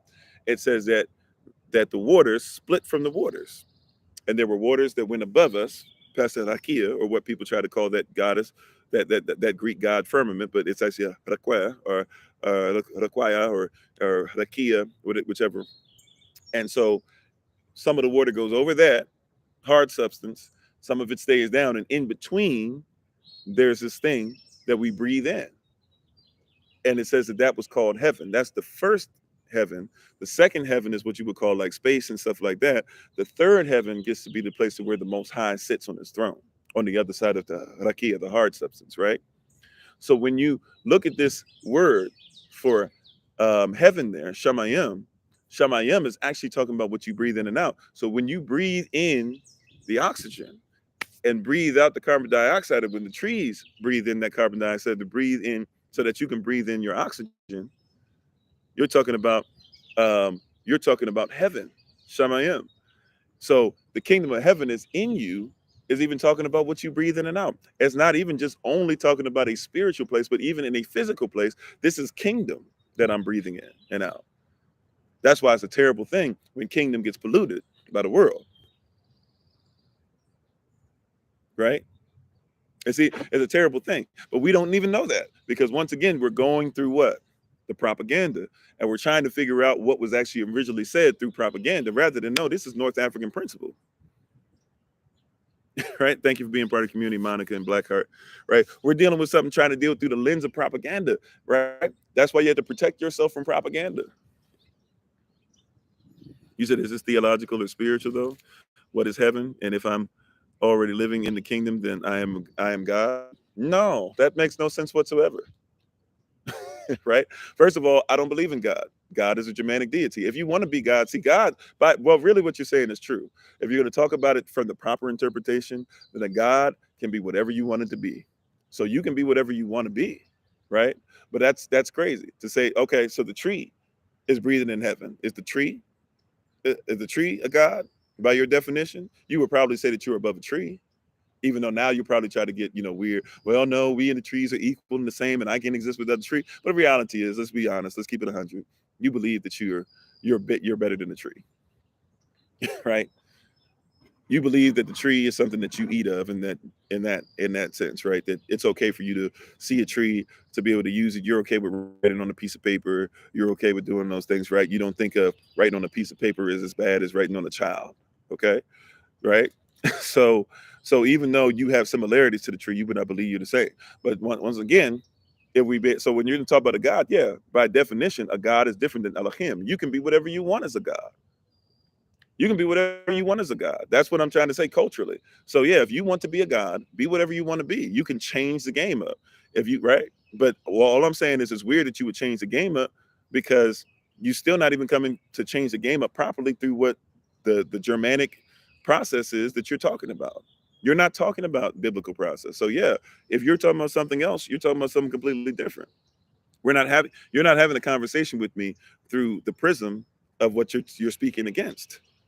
You see what I'm saying? Like apologetics, debate wise, one of the greatest things you can learn in debate is to be able to debate from the vantage point of your of whoever's on the other side, who you're trying to defeat in the debate, right? But you're not even talking from my vantage point. You're not even seeing through it. You're just saying, "Oh, well, if I'm in heaven already, I don't accept that because heaven to me." Well, I mean, heaven to you. If you're talking about Germanic stuff, you got to comprehend. You're talking about like more like Valhalla type stuff.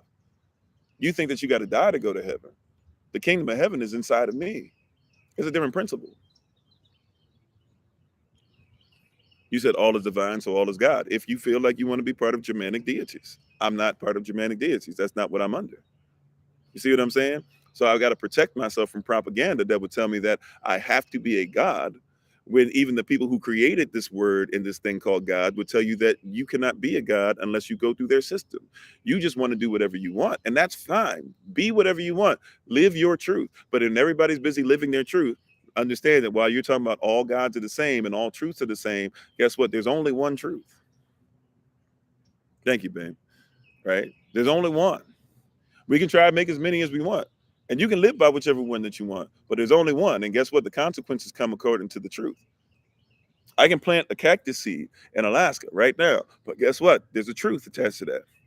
I can call it whatever I want, but at the end of the day, that cactus seed will not thrive. It might not even try to come into being. It might not even try to go through a gestational period. I can do whatever I want, but that cactus seed is a cactus seed. It is created specifically for a true place, and I can try to put it wherever else I want. If it's not buried in truth, it will not rise. And if it does rise, it's going to have a heck of a time. Matter of fact, let me say what it is. It's going to have a hell of a time, right? Because it's not truth. What? Amen. Right? Like, you hear what I'm saying? Like, we're busy trying to take something through somebody else's lens, through a lens of propaganda. Right? Well, once again, what is the one truth? It starts in universe. We've been on for a while, so forgive me if you want to catch up on some of this stuff on the YouTube channel. We got a YouTube channel that you can go look at this stuff. Hashtag find Kofi, hashtag FIND, like you're looking for something in my name, KOFI. All right. But you got to comprehend. Like, we're talking about truths, multiple, but there's only one. We're talking about, this is how I interpret. This is my interpretation. This is my interpretation. There's only one interpretation. There are many applications, and you're trying to treat an application like an interpretation, or you're trying to make up an interpretation and trying to apply it. There's only one, right? Like, let me say it like this, right? Like, you guys know when we talked about versions, somebody who's on here now, I think it was Gentle earlier, was talking about versions. There's only one version of you're talking about versions of the Bible. You're right, there are versions, but there's only one original. And we don't even know the original language. The original language is still there for you to study. It's not that it's not there. Like in Hosea chapter 4, verse 6 says, "My people perish for a lack of knowledge." Right? But knowledge means intimacy, to be intimate with something, to produce fruit. If you were to say you know somebody, what that word really means is you've had sex with them, you're married to them, you produce babies with that person. Go look it up, right? We're into modern stuff where we mix stuff up and don't even realize that still sex is marriage and marriage is sex. If you walk down the aisle with somebody and you don't have sex with them, you can go before a judge 3 months later. When the judge finds out, they'll annul the marriage, because if you don't consummate it, it don't mean nothing, right? So there's only one. The whole thing is becoming one. It's becoming one. There's not multiple truth. It's one. It's all about everything becoming one, right? And when we talk about this, once again, if you're going to start with this, start with universal. All right, I'm not going to be here to like double up on every single thing I've said. I appreciate the question, Shane. We've literally been on here for like, coming up on 2 hours, and probably going to be here for like 2.5, 3 hours, right? So I will do my best to kind of double back. Once again, that's why we had a YouTube channel if you want to check out some of the stuff we were talking about. But there's only one. And we have a whole thing on the YouTube channel too, talking about having been led as we believe. So you can actually look up a playlist and look up, why do we believe what we believe? Is there any scientific evidence? Are there any things language wise? Did we write out on a board any of these words that are of ancient times before we got into these letters and things like that, right? So that you can actually look it up, right? But universe, once again, the word universe is a verse, spoken sentence. It's find Kofi, like FIND, and then Kofi, KOFI, one word, hashtag find Kofi. All right. But it's universe. It's universe. A verse, spoken sentence. So before we talk about all this other stuff, do you know who spoke the universe into existence? That's where the truth starts. When people start talking about there's multiverses and everything you speak is a universe, true that. Okay, well, where did your universe come out of? At some point, it had to have an origin. We wrestle not against flesh and blood, but against origins, against principalities, right? You are only creative because you were created. Do you follow? Thank you, Vanessa, for being part of the community, right? You are only creative because you were created. I know that we're not humble enough to admit, right? That's why a lot of people think that you got to your job. That's why people say, I'm a self-made this, I'm a self-made millionaire, self-made. You ain't become a millionaire. People didn't put money in your pocket. You ain't make nothing by yourself. How you doing, Mana? Right? You didn't make anything by yourself. What do you mean you were self-made? Self-made millionaire, self-made billionaire. You're not self-made. Well, it was my idea, this and that. Let's say that that's the case, because you weren't raised in a vacuum, so you learned from somebody, right? But if you can't humble yourself to say, maybe I learned from somebody else, right? If that's a difficult place for you to be, no problem, right? No problem. You might feel like that's a difficult place for you to be. Okay, well, here's something that we would say, right? And Sister Bree, I don't know if it's all right, which I'm gonna put you as a moderator, okay?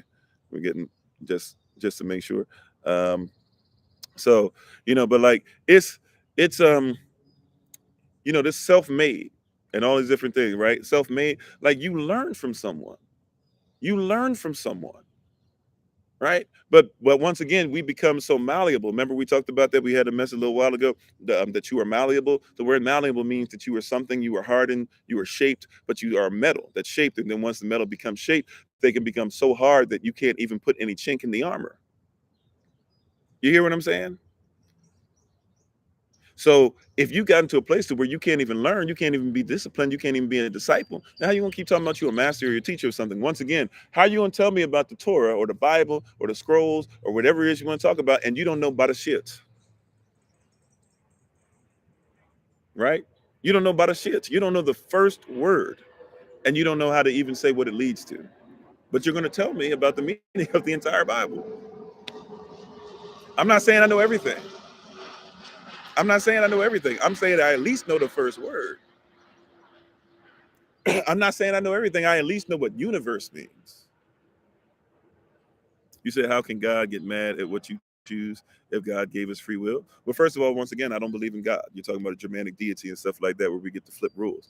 I believe that you can, okay, I want my children to have free will. If my child goes right, I taught him better. I told him to do what's there. I told him to do what's necessary. If my son gets mad at somebody and out the blue just because he's mad, not because they attacked his family, not because they attacked him, but because my son gets mad, he decides to kill somebody. Right, my oldest son. Let's say my oldest son decides to kill somebody. Right, and I get angry at him. I say, son, why did you do what you did? And he says, Dad, this. I say, okay, well, I'm gonna do whatever I can, but there's consequences that are gonna come with it, because it would not be lawful of me to just go ahead and say we're gonna hide you, and you took the life of somebody's family member. Now I'll come visit you every day in prison. I'll make sure that we come up with something that deals with sovereignty to see if possibly we can help you out. But you still got to deal with them consequences, baby boy. I love you. I'm frustrated by what you did, though. You got free will, but it doesn't mean that there's no reason why I shouldn't be. I created you, but it doesn't mean that you shouldn't obey what you were taught. But once again, I don't believe in God. I believe in Elohim. You about somebody different, you know. You said, so what exactly do I believe in? Again, you're a little lost on my religion. So once again, even these terms, we see all the stuff we've talked about. That's why I said we got the recordings and stuff, because we kind of double back a lot. Religion just simply means what people repetitively do as a legion of people. So everybody's religious. If you want to say, what are we talking about? I'm talking about the culture right now. I'm talking about how to make sure that we protect this culture and protect ourselves from propaganda. A lot of people are trying to talk to us and have conversations about this through propaganda. They don't know what we're talking about. Right? So I'm talking about Elohim. Elohim is different than God, just like God is different than a Netzer. People say, oh, I believe in this Kemetic God. There are no gods in Kemet. There are only Netzers. Just like there really technically aren't gods in Rome or Greece. They're deists or deities. Right? That's why if you comprehend that, then you'll know what Christianity is, because Christianity allows somebody who doesn't even believe in Christ, like George Washington, to put his hand on the Bible while putting the Kemetic obelisk, which is actually him trying to say that he's the same as Osiris and telling you he's the father of your nation. And by the way, he died of syphilis. His thing was dead. Right? Now, why is that important to know? Because Osiris was ripped up by a bunch of people. His wife Isis didn't have a chance to have a child with him. She tried to put his body back together, couldn't find his penis. And so guess what? She made the obelisk, the dildo, put it on him, and either he was dead or he was a zombie. Either way, it was necrophilia.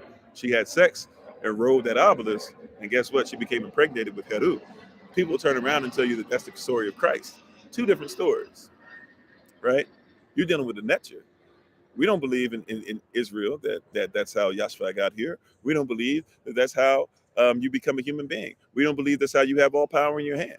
How you doing, Ladybug? That's somebody else's culture. You're dealing with propaganda. But that's why George Washington did what he did. George Washington, he put that obelisk there. And then on the other side of the obelisk, when you stand on the National Mall, look, if you're facing the obelisk, right, his monument, you call it the George Washington Monument, it's just an obelisk. When you turn around and look the other way, what you'll discover is behind you, you will see the Capitol building, the Congress building, right? And when you look at the Capitol building, on top of it, there's a goddess on there. Her name is Columbia, right? And Columbia is supposed to represent Isis, who rode him, had the children or whatever. She was flying around. She was half bird, half woman. Well, Columbia is on top of there, and nothing can be built over Columbia. Nothing is supposed to be built higher than Columbia in Washington, D.C. So now you got Washington District of Columbia, right? That's culture. That's propaganda. They'll tell you separation of religion or church and state, which church is circus. So church and state, they'll tell you all that stuff. But really, is it really separation? If you sitting up there looking in the midst of all this stuff, but how do you know that if you don't know what is culturally being said? Right? How do you know this if you're not aware of what is culturally being stated? I'm not making that up. Like, you can look that up. Look up the obelisk, look up Columbia. Well, thank you, Sharon. My wife said, I'm praying right now that the children of Yah shall be protected and be great. I'm on. Right. And so that's why we do this every day. That's why we have these classes. That's how we do these things or whatever. Right. That's why we do Patreon. That's why we do as many videos as I can. I mean, I'm busy doing other things, so it's difficult, but that's why we're working on getting our land together, Yah's land project. That's why we're doing all these different things. That's why we produce so much stuff, so much quantity. Right. We do that because we need to make sure that we have something that's outside of propaganda. Be ye in the world, which you got to deal with. That's the word world is cosmos, Kosmos. So be ye in the system, but not of it. And you don't have anything that protects you from propaganda. You're always of it. You're always of it. You said, so Osiris was torn apart by divine syphilis. No, I said Osiris was torn apart by other deities. Right? George, right? And when he had sex with something when his organ was not part of his body. See what I'm saying? We're shifting what's said. We don't need to shift what was said. Just, you can say what I said. Right? You don't have to shift what I said. You can just simply go by what I said. right? What I said was that Osiris is somebody who had their body taken apart. And when their body was taken apart, hear what I'm saying? Their body was taken apart. Then she could not find his phallus. Since she could not find his phallus, the phallus, something else was made up called an obelisk. Well, George Washington had all his body parts together except what? His phallus. With syphilis, his phallus basically is dying off. He can't use it. And that's the reason he died. So now all of a sudden, what do you put in place of his phallus? You put his obelisk. You put an obelisk there, and then you have a goddess that supposedly is supposed to ride on top of it. And now here come the children out of that. He's called the father of your nation. Why? Why is that? Is that all just coincidence? You see what I'm saying? So you don't have to use something different or say, so what you're really trying to say is no. You can just say what I'm saying, right? Right? Like I'm not about opining. If you notice, I don't give you opinion. And if I don't know something, I'll say, yeah, I don't really know about that. You said church and state integrated, see 1823 Johnson versus McIntosh Supreme Court. Yeah, I know a little bit. I remember a little bit about that. I mean, so what I mean, so yeah, that furthers what we're talking about anyways. I don't know to the extent that I would go with that, but I mean, I definitely, you definitely on point as far as case study with a lot of what you just said. So I'm not going to act like I can really come against. Matter of fact, I don't even know if I want to come against it. I'm very micro. So when you say something, I think about a lot of little details. um, but yeah, but at the end of the day, there is no separation. Long story short, because you're still in somebody's belief system. And church, circus, that's what church means. Right? And how many times has church been written in your Bible? You know that there was no such thing as a church when the Bible was written. Why do you keep seeing church written in your Bible? There we go again. Right? Propaganda. You keep talking about a church, a church, a church. Yeah, there's no such thing as a church in the Bible. What do you mean? In the King James Version, it says church clearly here. In the NIV, it says church. Yeah, it does because somebody wrote it in. It doesn't mean that's what was there. Right? Church is circus. Why do you want to keep talking about you're going to a circus to worship? How many times have you thought in worship that you need to go and make sure that you're amongst the elephants or the tigers? You know what I'm saying? Like, why are you trying to have that experience? It's because of propaganda. You're listening to propaganda. Why are you hooked on the name Jesus when the letter J doesn't even exist in Hebrew? Salah, right? Why are you tripping off that? You gotta call him Jesus or else. There's no other name that I know. That's the only name. It's by Jesus. It's by Jesus. There's no letter J. He couldn't even be called Jesus. And why don't you even call him Amanva, or Emmanuel? Like Emmanuel is another name that he said it could be. You won't even call him that unless you're singing it in a song. Because you don't care about all that.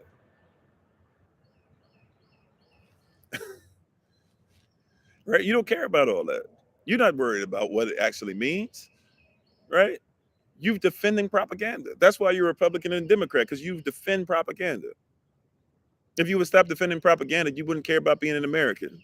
Malcolm X taught us that I'm not a Republican, I'm not a Democrat, nor am I an American, and I got sense enough to know it. He's the one that taught us you can't be a diner until you let me dine. I can come in the restaurant all day that everybody else is in, and I can order from the same menu, and I can do all these different things, right? But if I don't get any food on my plate, just because I'm in a place called diner and I'm paying prices like all the other diners are, and I'm sitting next to people that are dining, it doesn't mean that I'm a diner.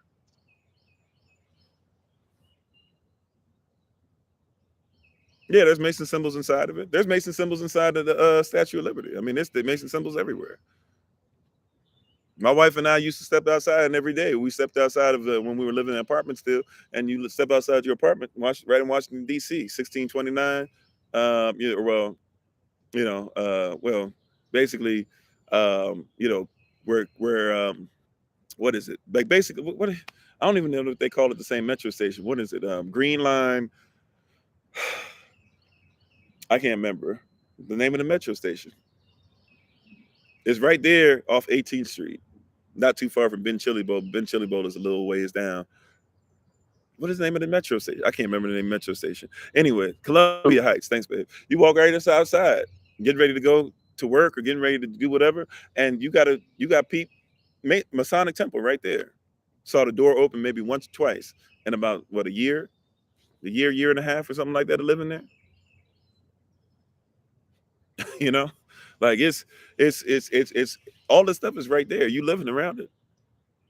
You said white teach you what they want the day you was born. Brainwash is real. Okay. Yeah. Thanks for being part of the community, Daryl. Right. So what I'm trying to say is that like you're going through propaganda and we're arguing through the lens of propaganda. And people are trying to get you to disagree, right, with the fact that you're in propaganda. Like you are in propaganda. If you think George Washington is the first president, you live in propaganda. You need to start protecting yourself from that mindset. If you lived in a mindset that says that you need to go to college in order to have a great career, and all the people that are over all the corporations didn't even finish college, you were living in propaganda. Why is that propaganda valid? Because it puts money in somebody's pocket. If you're living in propaganda that says that a pill, right, that a pill is going to help you. Oh, thanks for coming over, brother Clem. I forgot the podcast was going on, right? If you're living in propaganda that says that a pill is going to help you, because the pill is based off of changing up a herb, but somebody tells you to have the herb and you think that the herb is evil. Thanks for coming over, Sister Deborah. I see you. Right? You're living in propaganda, and you are supporting propaganda. You are wearing propaganda. You said, "Oh, it's so terrible that Colin Kaepernick took a knee while wearing an American flag." I'm in the military. I know this. You cannot wear an American flag. It is illegal, but you wear it. You got your American flag out there in front of your house, and when it rains, you don't take it down. That's illegal. It's not illegal to take a knee. Matter of fact, I've been in the military where I've seen military ceremonies way before Kaepernick, right? I got out the military 2006. So Kaepernick is way after that. And I've been in the military and I've seen cats who take knees during certain parts of military services because it's actually a form of respect. But you got propaganda, didn't you? You got all riled up, didn't you? Right? And I'm not saying I'm a Republican Democrat, could care less about that. I'm trying to tell you how propaganda works. They got people to be built up on something for so long. How you doing, Yehuda for tribe? Right? They got you built up on propaganda for so long. And that's how a lot of us work. We don't work on facts. We don't work on truth. We don't work on what's correct. We don't work on context anymore. We care about propaganda. How does it make you feel? They've been messing with your feelings since you were born. You couldn't even get out of your mother's womb without them shooting you up with something, taking your blood, telling you what you couldn't eat, having you sit in the room with a bunch of other babies rather than sit in the room with your own mama. Right? And want to be comfortable. Like you said, yeah, they worship that stuff. Yeah, wearing a flag on your clothing is illegal. But they got you on that. They got you all messed up because he took a knee. Because he took a knee. You've taken plenty of knees in your life. Right? Why is some man taking a knee messing with you? You know? Now I understand Tim Tebow didn't do it during the national anthem, but Tim Tebow took plenty of knees. And people got mad at him for that too, on the flip side. Isn't it interesting how one person takes a knee and you'll support him and another person takes a knee? Some part of me makes me want to say maybe they had y'all or had us even, because I kind of sort of got into it, had us and all this stuff simply because like they knew they could play it off. Because Tim Tebow took the knee, nobody, and people were arguing about it, right? Colin Kaepernick took the knee, everybody was arguing about it. Then the NFL right after that, when Trump was saying stuff and he came against their business, then all of a sudden the NFL owners got on the field themselves and they took a knee. Remember that? Some those of you who watch the NFL, right? I don't watch the games, but I try to catch up on highlights from time to time. Y'all remember that happened? That everybody got on their knee, right? They took a knee. And they took a knee not for America. They took a knee because they said that they attacked the business. You know why? Because they attacked the corporation. The NFL is a corporation, just like the United States is a corporation. Just like a lot of these churches out here or corporations. You're going to trust, thinking that you're going to worship, and you don't know that you should trust the Most High. Gentleman said it was fun, really enjoyed. Oh, okay. You came over to the other one. Okay. Yeah, I don't know what was said or whatever, but you're all good, man. Right? But they got you twisted because it's about propaganda. You got to protect your mind from propaganda. Home births are great too. Yeah. Oh, thank you, Toe. Appreciate it. Yeah, taking a knee could be humility, whatever, right? But it's a corporation. It's about money. And using up your thing about propaganda. You know how much you're guided by propaganda? How many of y'all have a favorite sports team? Now, how many of you have favorite sports teams? Right? How many of you have a favorite sports team, have favorite sports teams? Guess what? That's propaganda, right? You live by propaganda.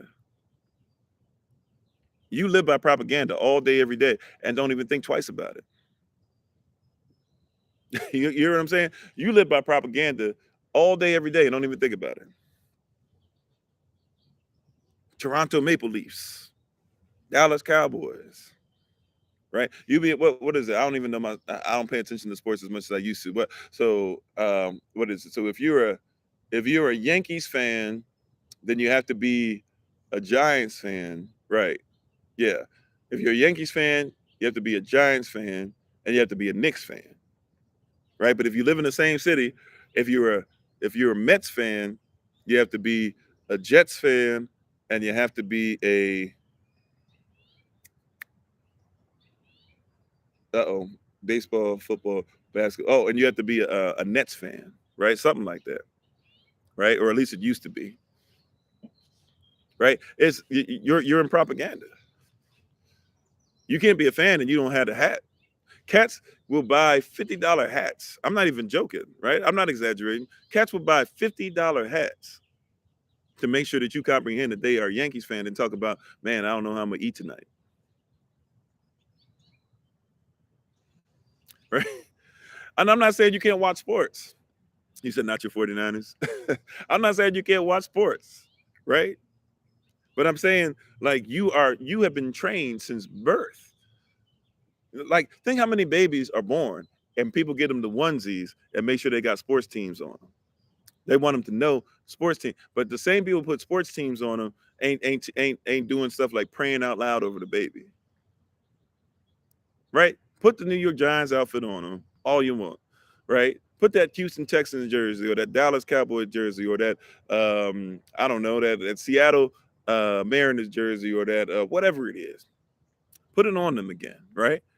But why is it that you're so strung out on doing that? Because you think that it's okay to support. Now, the same people that say they can't support that will tell you why they can't tithe and they can't give an offer. You don't have to give one to me today, right? That's not what I'm asking you for. What I'm saying is that you'll look at a church, go to your church, whatever organization you give. I can't give to y'all. Save the children. I can't get to save the children. Everybody's always trying to get you to give, right? But then when it comes time for your team, Russell Wilson goes from Seattle. All of a sudden, he's a Denver Bronco. Now, all of a sudden, I need to make sure I support my team. You can tithe and give a tribute to them, but you can't make sure. Matter of fact, you can tithe and give a tribute to your sports team. You can make sure that you get your sports, your season tickets. You'll stand in line, right? Literally, like not literally, but figuratively speaking, you'll stand in line 2 years to finally be able to get season tickets for your football team, and then make sure that you're a faithful member and show up to the meetings and all the special things just for season ticket holders. And you can't wait to be on the meetings online and to hear where the sports team is going and do all these different things. But then somebody says, hey, man, you might want to stop dealing with it. That's propaganda. You got a problem with that. How dare you say that? You're just this. All you're trying to do is this. You're manipulative. I'm manipulative because I'm out here every day giving you this stuff, whether you pay any money or not. And I'm manipulative. You see what I'm saying? You're into propaganda and don't even know it. You said, well,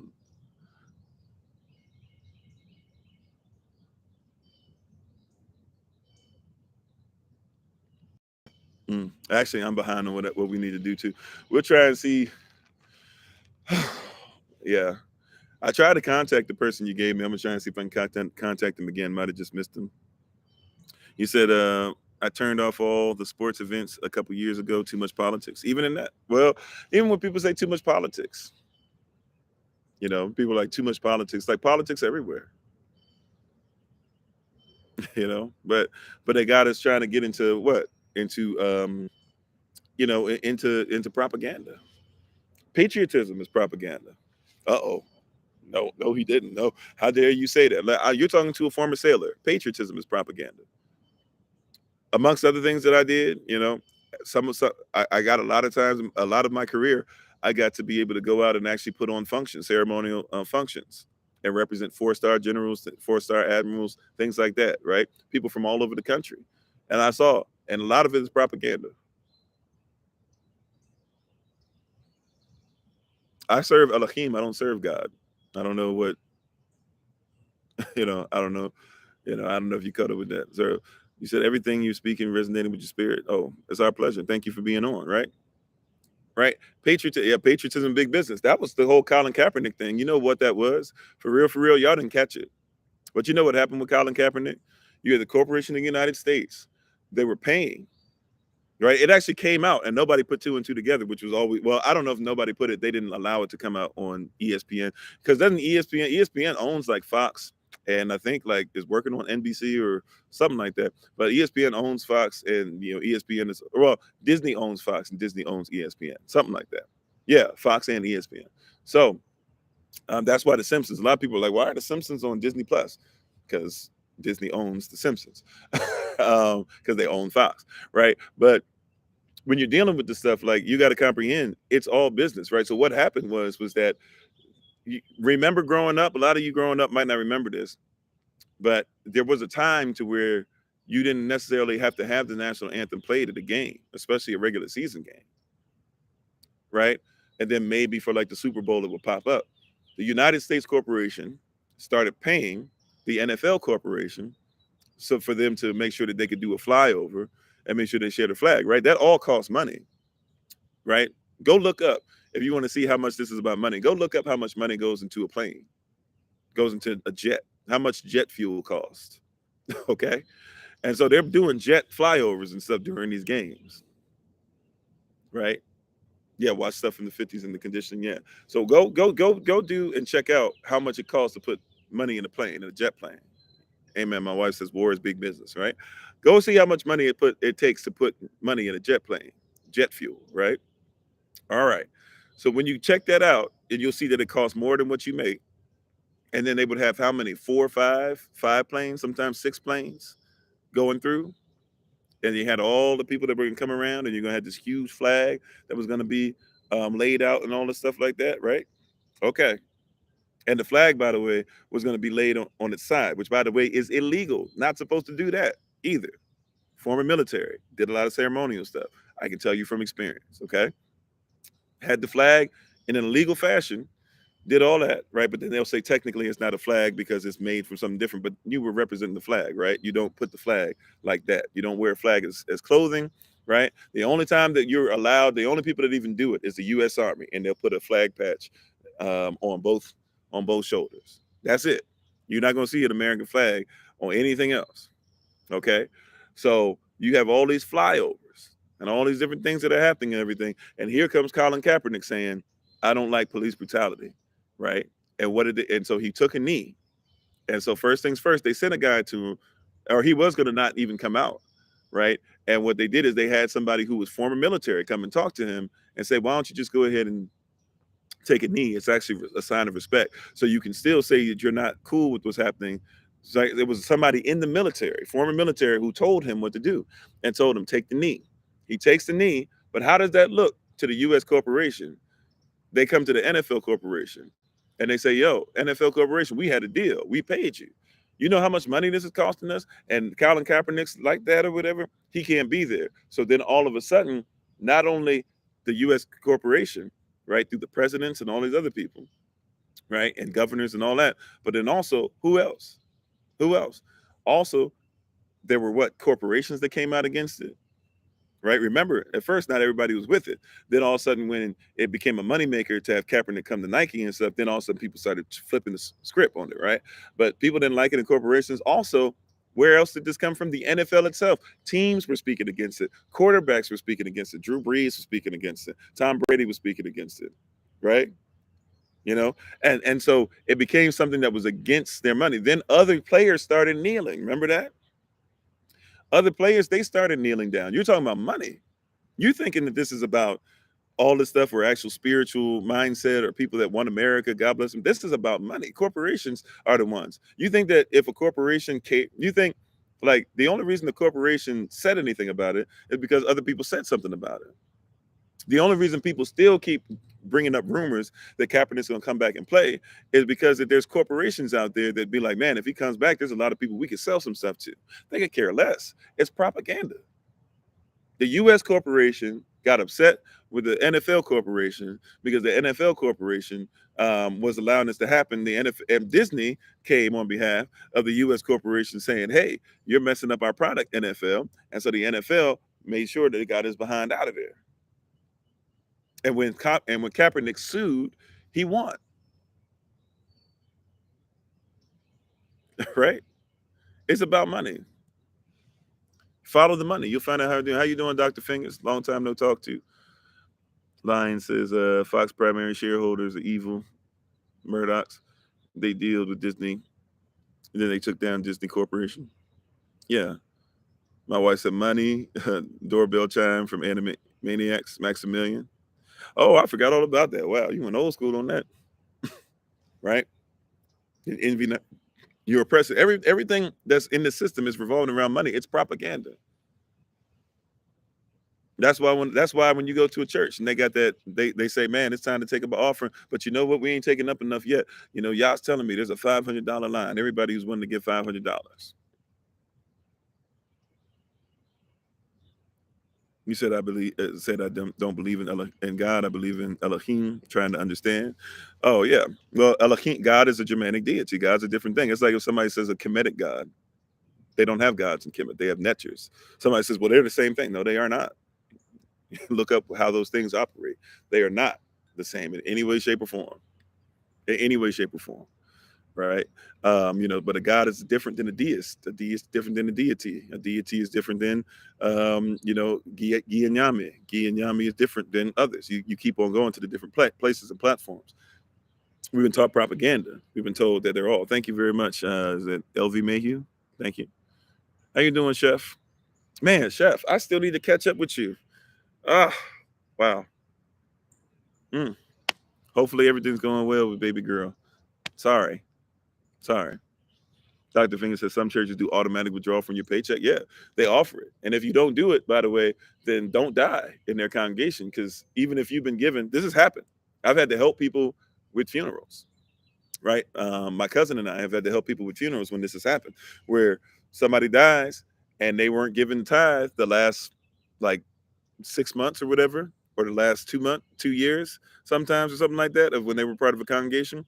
Person dies, congregation is, making millions of dollars every year. They won't bury the person. They won't do a service. They can easily afford it. Won't do it. Why? Because the person didn't give tithes and offering.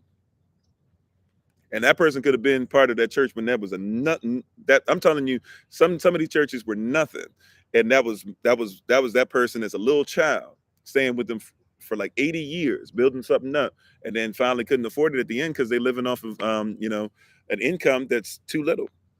And by the way, if somebody's gonna tithe for income that's very little, you better make sure you give them something that's worth the tithe. It don't even make sense, right? But they just like, you got to give us, you got to give us, you got to give us. Well, then guess what? Person died, and now they can't afford to be buried. And it's like, and they're dead. It's not even on them; it's on the family. And you won't help the family of this person that helped build you up from nothing. You didn't get the. Okay, I'm sorry, Felisa. I had said the other day that I was forgetting somebody, and I sent it to the other person. I didn't send it to you. That's my fault. I need to send you the recordings. Can you do me a favor? Please email me. Can you email me? I don't know if it's right now, or right after the live or something. And that way it'll pop up first thing I see. And then I can just make sure that I send it to you. I apologize. That's on me. That's on me. I'm sorry. Um, sorry. Wow. That's bad. Um, if somebody possibly, maybe somebody who does the contact on the contact list for us or something today, can somebody remind me that Sister Velisa, Velisa, I believe it is, I might be wrong, can just give me a reminder to send her the link, please, as well. That's my fault. I'm sorry. Uh, okay, you got it. Okay, thank you. I appreciate it. My wife's saying she can send you the link right now too if you want. If you send the email, because she's, we both have access to the email address. Thanks for being part of the community, Voy. Appreciate you.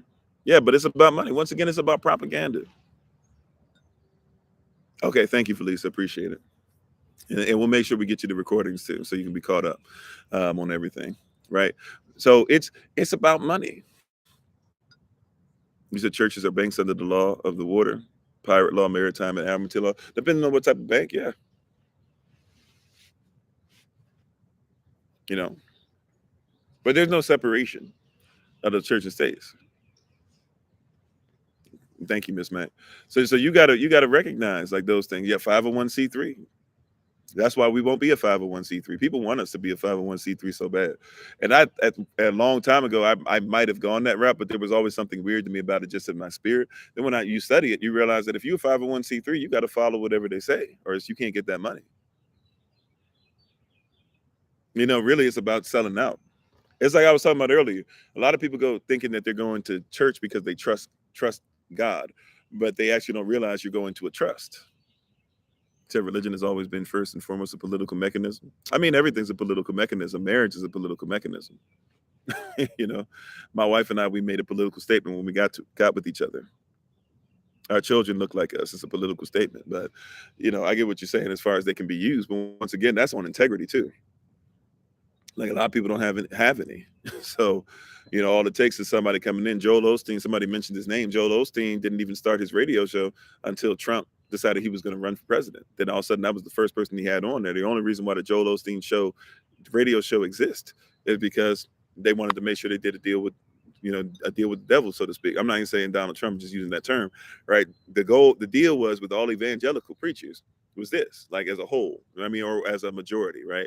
Is that, hey, we're going to support Trump no matter what he does, and then he'll make sure that he writes a bunch of things, what do you call it? I always forget this term. I can't believe I'm in the sovereignty, and I always forget this term. Um, Executive orders.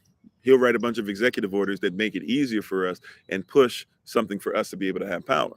These churches run like corporations. But once, like I was saying before, people go to churches because they say they trust God, not realizing that really trust are not owned by anybody, including God.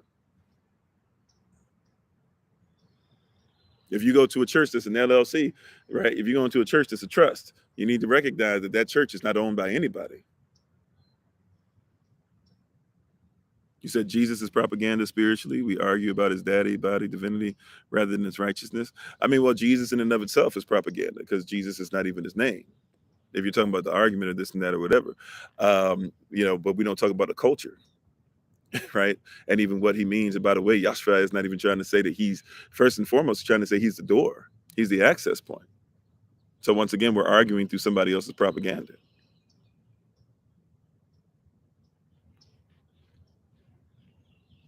Said Vlad Impaler used Christianity to tame the masses.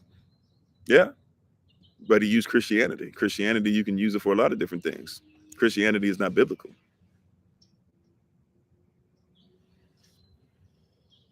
Oh, okay. Appreciate it, Paradise. Thank you. It's a lot of churches doing work for the devil for sure. Fingers for sure. Just yes, Netflix has documentary on it. The family.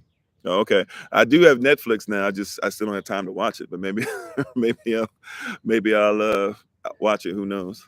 So we are the church. They've turned it into the building. No, I'm not a church. The word church is not even biblical. Somebody wrote it in. Like somebody wrote in firmament. Firmament is rakia. Firmament is a Greek god. I'm not. I don't believe in the Greek god being over the earth, right? You see what I'm saying? Like we have these weird things that come on. Firmament is not rakia. Just like Jesus is a made up. Jesus is a nickname. We actually know that Pontius Pilate came up with the nickname, so we actually know where it came from, and it's not something that he himself, qualified. Right? We can keep going on to those things, right? But when we talk about we are the church, the word church comes from something different. The word church is not even Greco-Roman. It's not even ecclesia or ecclesiastical. That's talking about an assembly. What is chem? It's talking about an assembly, right? Heleth is talking about an assembler. A pastor is an assembler. But when we talk about church, the church is in us. The circus is not in me. You see what I'm saying? And we'll say, well, that doesn't matter. It's just a word. But then you'll say, um, but then the cognitive dissonance will show up because we'll say, well, it's just a word. It's just a word. But then it'll be like, man should not live by bread alone, but by every word that proceeded out of the mouth of Elohim. Well, wait a minute. Time out. Does every word matter, or do just the words I want matter? But that's Nicolaitan doctrine. We're told to be against that. Revelation chapter 2, starting at verse 12. Don't be about that Balaam doctrine. That's doctrine that was literally specifically made up to attack Israel. And it says, don't be about the doctrine of the Nicolaitans. That's doctrine that says, if I like something, I'll say that we can do it. If not, I'll say it's Old Testament. You said it'll blow my mind. Okay, I'll try to look for it. Maybe you have to send me a reminder. Right, but we're going through the prism of propaganda. You got to protect yourself from that prism. We keep looking for propaganda.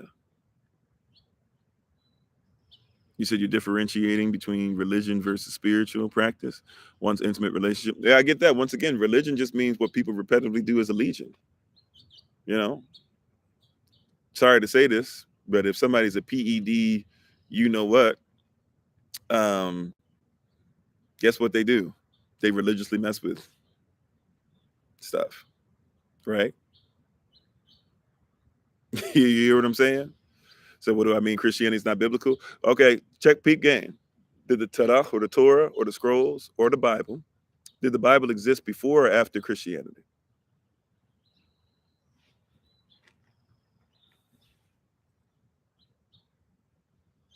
Did the Bible exist before or after Christianity? Said I sound like a Muslim trying to explain Christianity? Well, cool. I'm not a Muslim, but nice try. That's what we call in apologetics. We call that ad hominem. You don't have anything to dispute what I'm saying, so you're just simply saying I must be a Muslim. It's a nice try, but all you're just basically just doing is, I'm coming up with something. Oh well, you got chapped lips, which I do. That you got chapped lips, so you can't speak the truth. You ain't said nothing of value in that. Like, tell me why I'm wrong. Don't just say he must be a Muslim. Tell me why I'm wrong. I don't mind being wrong. I'm not perfect. Said I sound like Israel? Sure. Yeah, that's what I would say. But if you say I sound like a Muslim, like just tell me why I'm wrong. Don't tell me I am a Muslim and you have nothing to do. That's very ignorant of you. And I feel like you're better than that. In my spirit, I feel like you've been created to do greater things than to just make fun of people and to tell them that they are nothing and tell them that they must be a bad thing. And by the way, to call me Muslim doesn't make me feel bad. Are you saying that every Muslim person is an evil person? I don't believe that. That's not my doctrine. That's not a doctrine I uphold. you know so I mean, it is what it is. If that's what you want to do, but you came to the wrong place if you thought that was going to bother me or be bothersome to people that are on here. But yeah, once again, when you said what do I mean, which came first? Like you said, what do you mean that the Bible's the Christianity is not biblical? Which came first, the Bible or Christianity?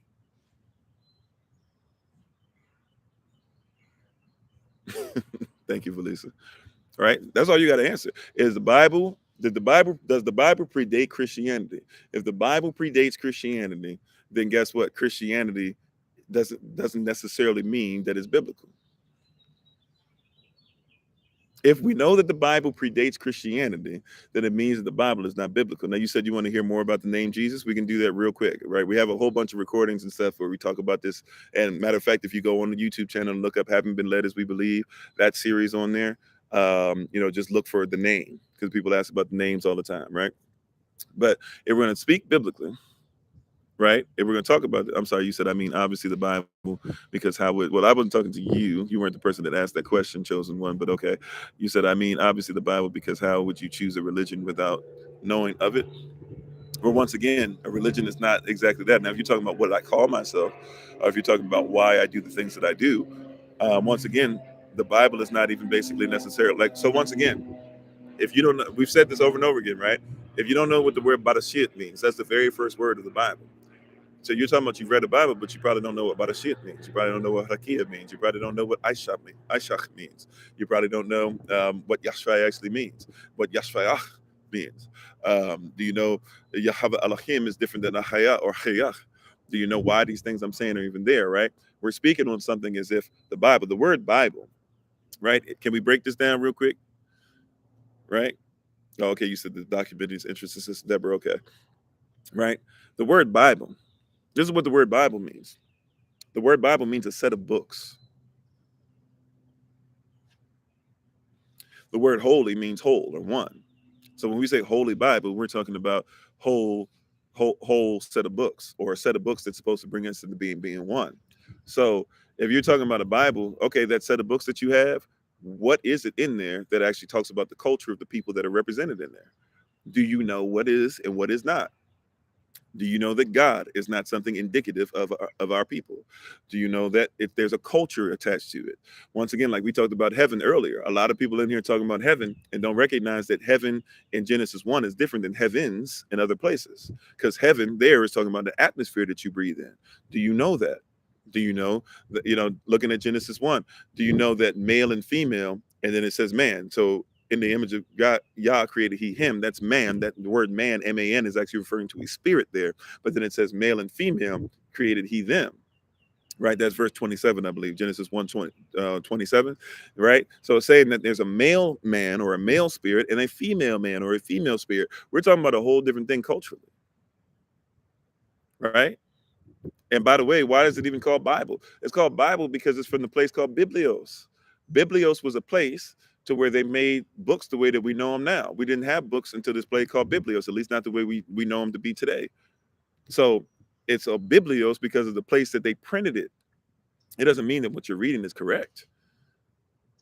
You see what I'm saying? So people will make this weird thing and, oh, I heard a word. I think I know what this word means. We don't know culturally what's going on. Like they wouldn't have had Bibles. They would have had Savach, where they were talking about Zarach.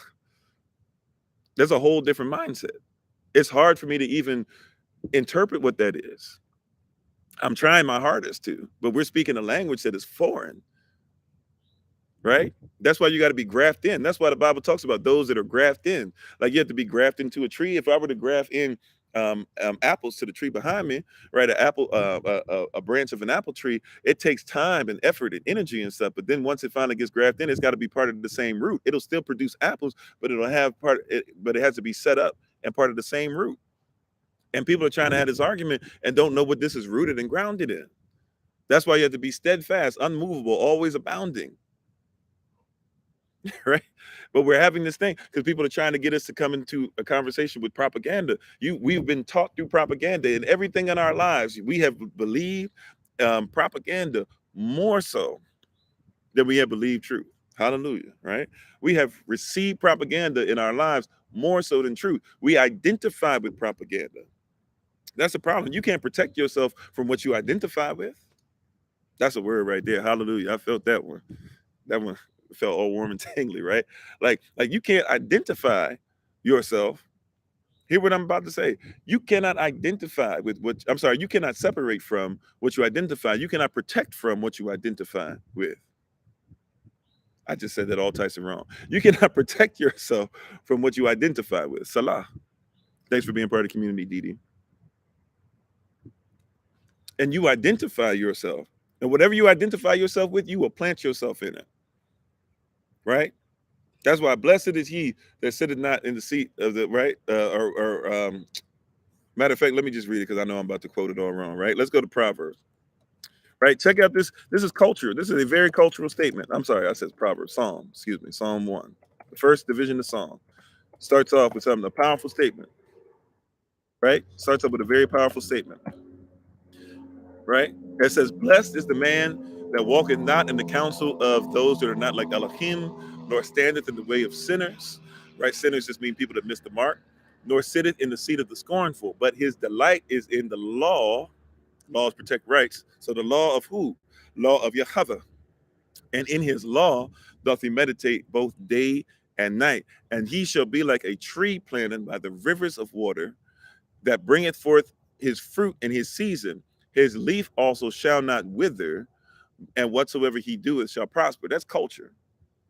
Blessed are those that'll sit in the culture and rest in the culture and not be sitting there trying to make sure that they have to fit into what everybody else says.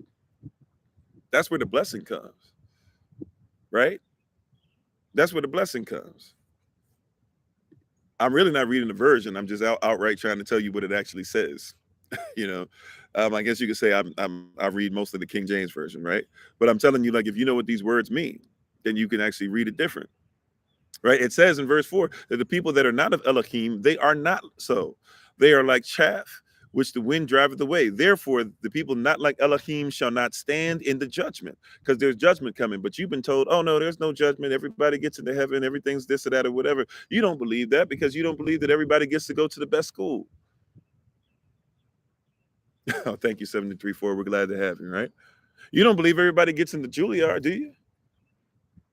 I mean, I like to tap, I like to tap keys on the keyboard so Juilliard will accept me. That's not how it works. You got to qualify.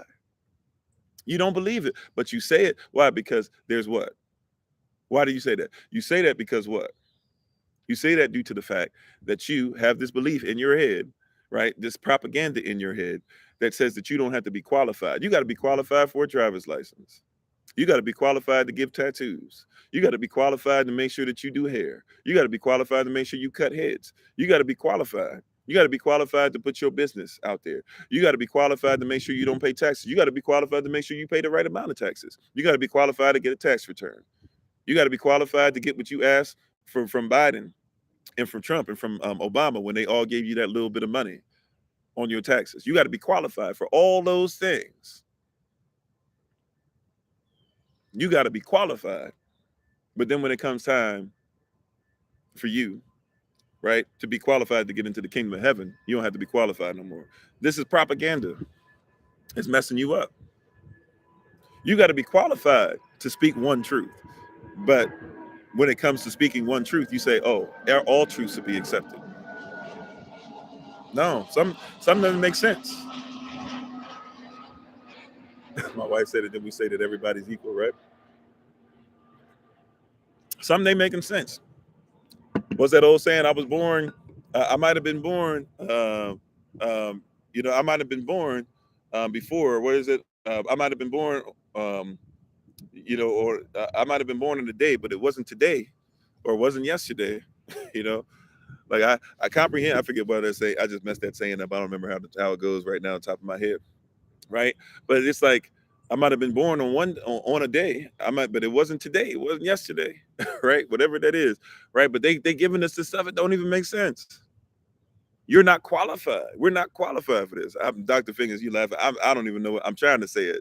I'm having a mind moment, right? But you believe that you're supposed to do whatever you want to do. You got to be pre-qualified for everything. Dr. Fingers, you are a Marine, devil dog, right? You had to be qualified. Right? How many months did it take? You had to take basic training, then you had to have what, 6 months training after that? Or is it 3 months, 4 months? I'm not a Marine, right? But you had to have not only your initial training, but then you had to have more training before you even got, I don't even know if you went to an A school or something like that right after, but you had to go through training. They didn't just say, okay, you're a Marine, go out there. Like you have to prove and go through and reprove and have certain things rebuked, right? And certain things lifted up and become part of a doctrine. Once a Marine, always a Marine. They don't do that. They don't play that. Don't say former Marine to a Marine. Once a Marine, always a Marine. Doesn't matter how long you separated. Once you're a Marine, you're always a Marine. You never stop being a Marine. He said, but you do. I'm just saying, right? I'm just trying to tell you, like that's the mindset. You got to be pre-qualified and pre-qualified.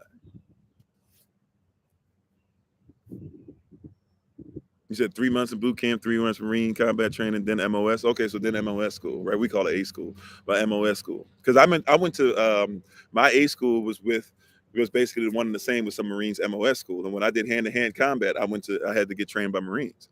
And I'm telling you right now, like it's a different mindset. Don't get in it. Don't get in it if you're not ready for the mindset. Right? Have a mindset. Right? Have a certain mindset, have a certain will about you, whatever, right? But you're dealing in propaganda. A lot of you we're stuck in propaganda. You believe in being pre-qualified for everything else, but you ain't pre-qualified for marriage. Where they do that at? How do you put more stock in making sure you pre-qualify for being behind the wheel of a vehicle, making sure that you get your hair done, making sure that you get tattoos done, making sure that you put you put more stock into that than you do in the marriage. You don't go to no marriage class. Bless you too, Monica. You don't go to any marriage class. Where they do that? Where they do that at? Somebody help me. Help me. Like where does that make sense? You know where they do that? They do that in your country. They do that in your city. You do that in your house. Why would you date somebody? Dating somebody means it's dated. You just doing stuff that's for today, and then you have to do something else tomorrow. You're not even thinking if this person is right for me for years to come. You just go, I like this person. She got, she looked nice. She got them hips. he handsome, he got a nice little six pack or whatever. Maybe he got some good credit. Maybe she seemed like she's all right or something like that. Y'all get together, y'all go to the movies enough. 2 years in, you go, maybe we should go ahead and he said, maybe we should go ahead and do something, right? Y'all allowed it in your own house. My wife said we getting personal. All right, babe, I'll be careful. Right? I'm just saying we do that. You doing that in your own house. Come on, man. Want to tell everybody about what the word of Yah has to say after you cussed out 17 people today. What you talking about? Yeah, we do need classes on human behavior. Dating is temporary. It's literally dated. If I were to tell you, if I were to tell you what's the, if I would tell you that I'm getting ready, like I'm dating milk, what that would mean is I would be putting a date on milk to make sure that you can comprehend it's going to expire. That we go into relationships with a mindset of, man, this is going to be, as long as this lasts, it's going to be great. Until this expires, I'm gonna give it my all. Come on now. Right? That's the propaganda. And then people say, why are we having 50% divorce rate? And that divorce rate is in the church, is in the assemblies, is in, if you're Muslim, this and that or whatever. But then the interesting thing is, you go to other countries, they be having like 7% divorce rates outside of the Western world. 7% divorce rate. We trying to figure out why and they be like, man, this is a problem over here. We got 7% divorce rate. We over here with 50%. Really, it got up to what, 70, 75%? Right? I don't know if it's still there or not, but it was like 51, 52% before Corona. And after that, 70-something% divorce rate. People didn't know how to live with somebody in their own house, been married to them for 20 years. And all it took was somebody who you say you love. All it took was you had to be around them, which means that you were never really around them in the first place. Y'all had a life set up to where you were living with a perfect stranger. Come to find out that you didn't know the stranger at all. And now you need a divorce. That's what it was. I was born at night, not last night. Thank you. I was saying day. That was what was messing me up. I was like, day, what is this? Night. I was born at night, not last night. Thank you. Right? You said because they made divorce so easy, you can do it on a phone app. Yeah. You can do it on a phone app. You can lie about it. You can do whatever. There's no honor. There's no honor. There's more honor amongst thieves than there is in marriages. Salah. I know there is. You said it's 12 to 1 women to each man. That's not true at all. Maybe in certain places, but that's definitely not the truth. I think it's starting to rain, so I might have to get ready to roll. I feel like I'm hearing it somewhere. It just hasn't gotten here yet. Hey, I'm not Rastafari, but what's up? How you doing? I don't want to take on something I'm not and act like I'm something I'm not, right? You say, amen, ouch. Still together with your wife for the 30 plus years? Bless you. I'm trying to get where you at. Amen. We coming up on your heels. Right? But that's, we're not ready for this talk. We're not ready for this talk, right? We're not ready for this talk in some places, but I'm telling you, like, and you want to hear something, because in other places, the places where it's 7% divorce rate, you know what they don't do? You know what they don't do over there? This mess with your mind. They don't date. Then all their marriages aren't arranged per se, but they don't date. They know what a husband and a wife is. They look for husbands and wives. They be waiting for somebody to tell them that I see the wife in you, and to give them basically like a list of things that they can provide as somebody who make them feel secure. And she can't wait to say, well, if you'll make me feel secure, I'm gonna make sure that I respect you.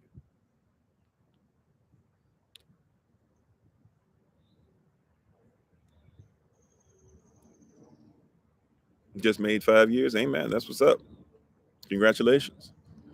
Here's the 50. Here's the 50 more. Right. Here's the 50 more. Right. You said these countries are built on blood. Things aren't supposed to be of any value for any of us. Okay. But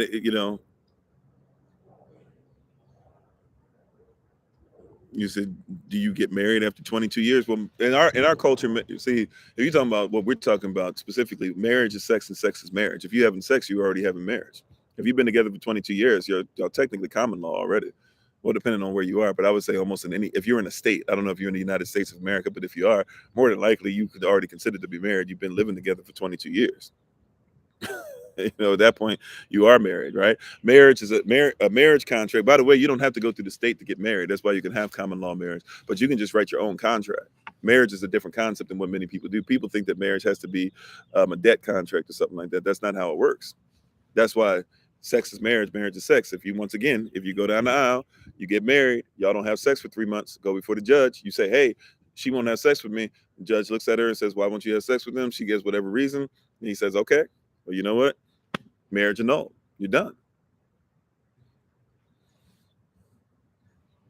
So one of the dangers of dating is you put a mindset of breakup and look for something new. That, and also one of the things that happens with dating is, even in dating now, especially new ways of dating, and courting, even if people want to use that term anymore. Now what happens with people is that you're supposed to lie. So you set up everything to be a lie. I mean, think about how much truth really has to be in somebody to date them. All you got to do is swipe. People got to lie just to make sure that you stay still. Right? People got to give you this picture, and they'll take a specific picture, or maybe even dress it up or gloss it up or do stuff with themselves they don't even do, go to places they never go to, just because people are like, yo, if somebody's going to stop swiping, like, we don't even try to meet with people physically anymore. We just swipe. How you doing, New Rubber Band Man? Thanks for being part of the community. Appreciate you. You said she want a ring, though. I'm in the States. Well, if she want a ring, why not? 22 years in, if you faithful and you ain't going nowhere and you don't see yourself being with anybody else after 22 years, what's the problem with getting the ring? You know, ain't no problem there. Except marriage is supposed to be a union, not financial agreements. Yeah, but even in a marriage, if you felt like you need to have a contract, you write a contract to protect yourself, protect both people, right? Your contract, your word should be your bond, but unfortunately, we can't trust people like that anymore.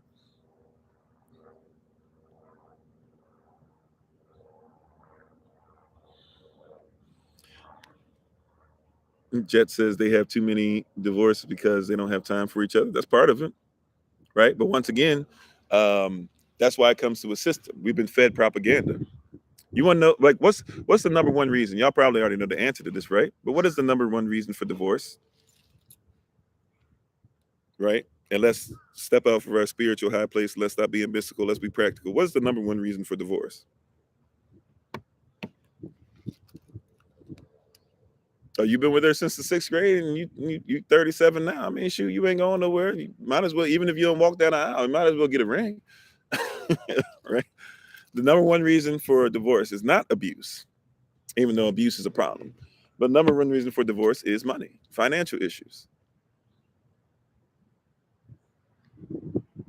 right? Why do you think that is? See, it's your environment. We talk about this a lot. You said locks hair is not a style. Rasta takes a vow, Nazarene, to do certain things and live.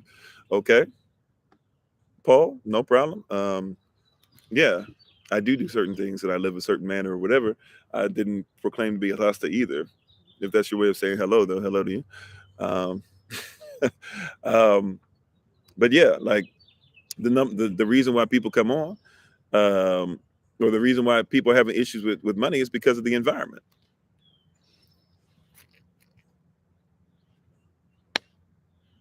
You live in an environment that says that you got to make a bunch of money and you got to try to survive and you got to try and live like the Joneses, whatever. And you don't even think about buying land before you get an apartment.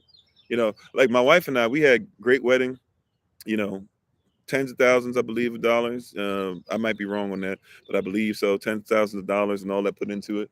It is starting to rain a little bit, so we're gonna have to get ready to take a little break in a second because I can't have the equipment get rained on, or not take a break, but take our leave. But we would tell everybody in a heartbeat, man, shoot, if we had to do over again, we have land and everything, so don't get it twisted. We have land in different places, but if we had to do it again, we would have just got land off the jump. We could have bought land, invited everybody to come to the land, and just had a little celebration on the land, right? With less expense and all that. Like that would have been it. All the stuff we doing with y'all's land, Jake, y'all's land project 83 and trying to make sure we get this land and all this stuff now for the community. We could have been had the land for the community and had it from a place to where we could have already put stuff together, had stuff growing things, making money, and we could have been using that to buy a lot more land and things like that. Now we're starting from scratch because we didn't do what we should have done before. But we had a mindset of what? Like you gotta have a wedding. My wife said, why be with someone you don't want to give everything to? Just leave, why torment her? Yeah. Which, by the way, I don't think he's trying to torment anybody, but I guess if you're not gonna give him a ring, that could be torment or something. So I get that part. So hey man, my wife is right on that. Right. But we both said it, when she's been on the live, we've said it before. Like, if we had to do it over again, just get the land. The marriage is important, but get the land. The marriage, marriage is sex, sex is marriage. Get the land. If 100 people, 1,000 people, whatever you want to come to your wedding, that's not as important as making sure that you and your family are taken care of. Right. But the reason why you're having that issue in finances and stuff, and the number one reason for divorce, is because you're not even thinking about a system or a place or getting with a community or anything like that to where you guys will be secure financially. Everything's about showing off to somebody else. Right.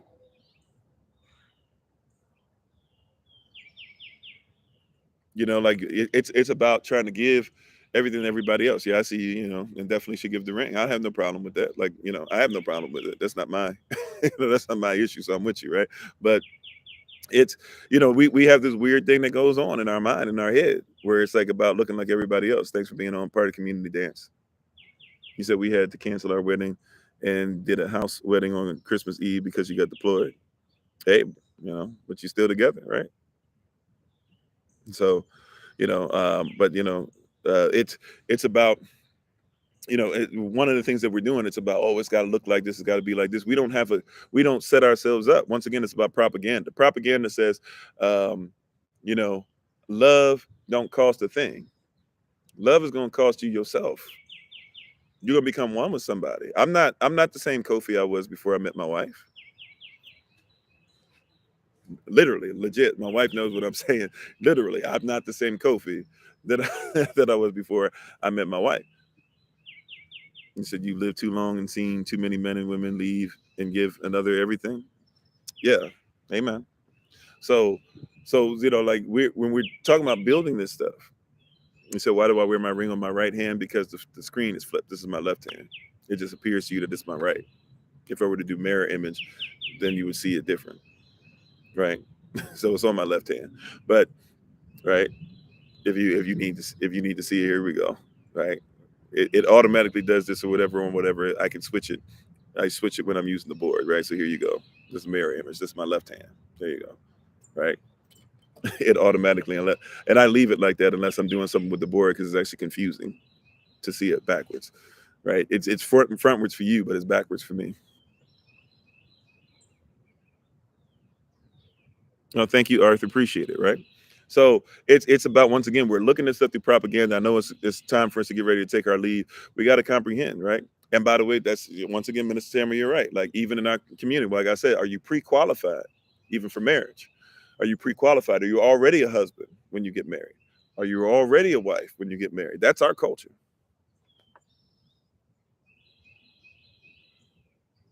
Where am I from? You're French. Your friend? I'm from many different places. um,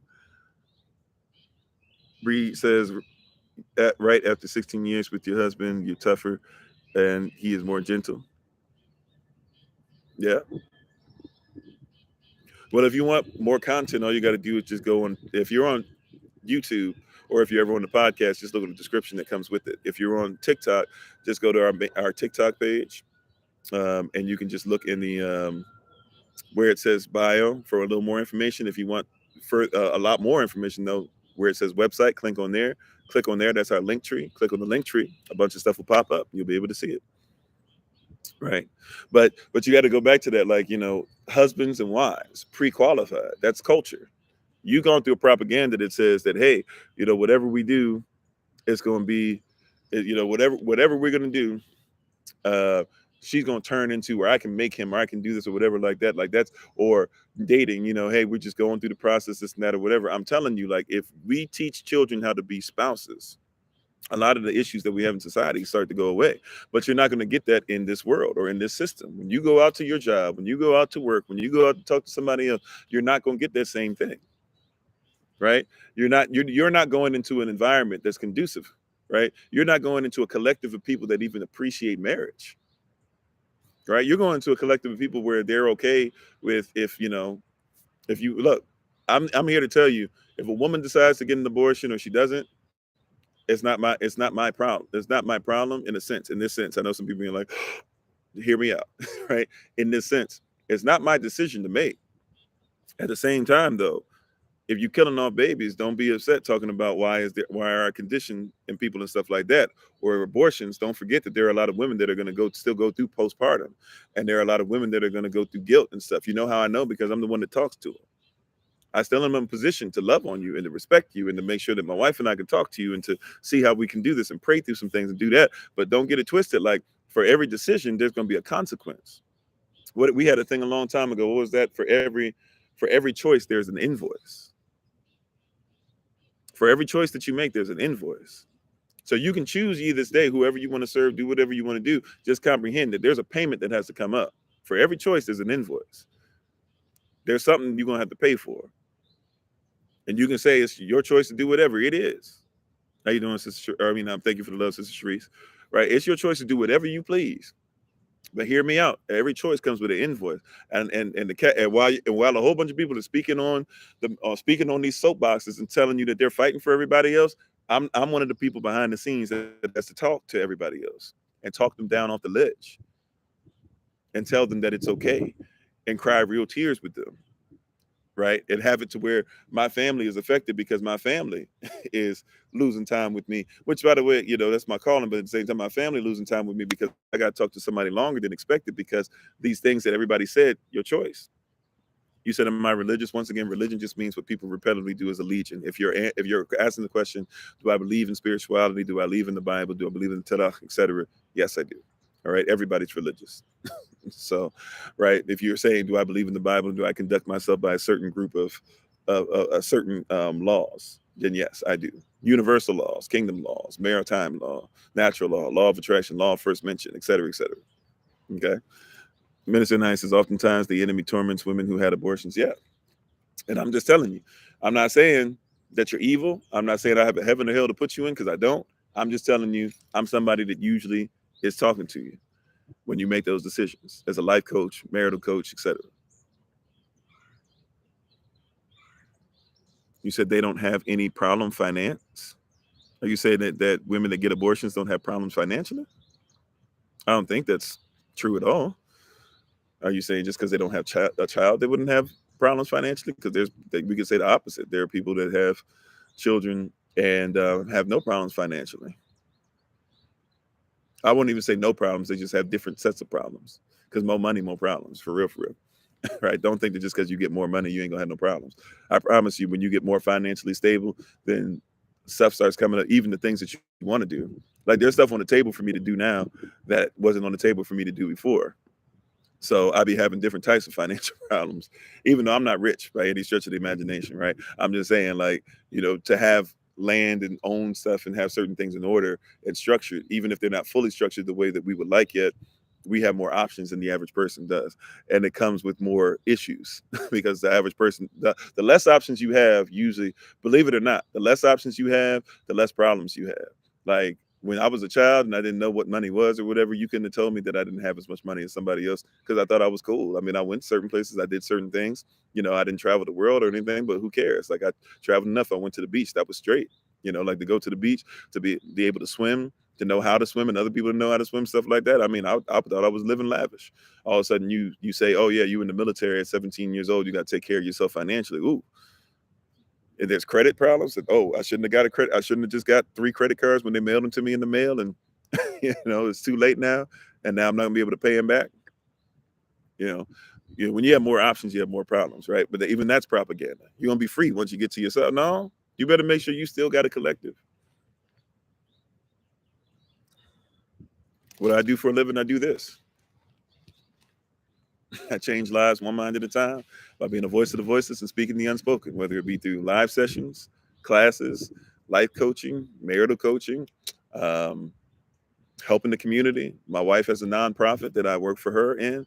Um, she also has even though I don't really work for her in this regard, even though I help out as far as advertising. However, she has her own business that she is called Bloom and Flourish, in which she makes sure she heals people with natural medicine. This is what I do.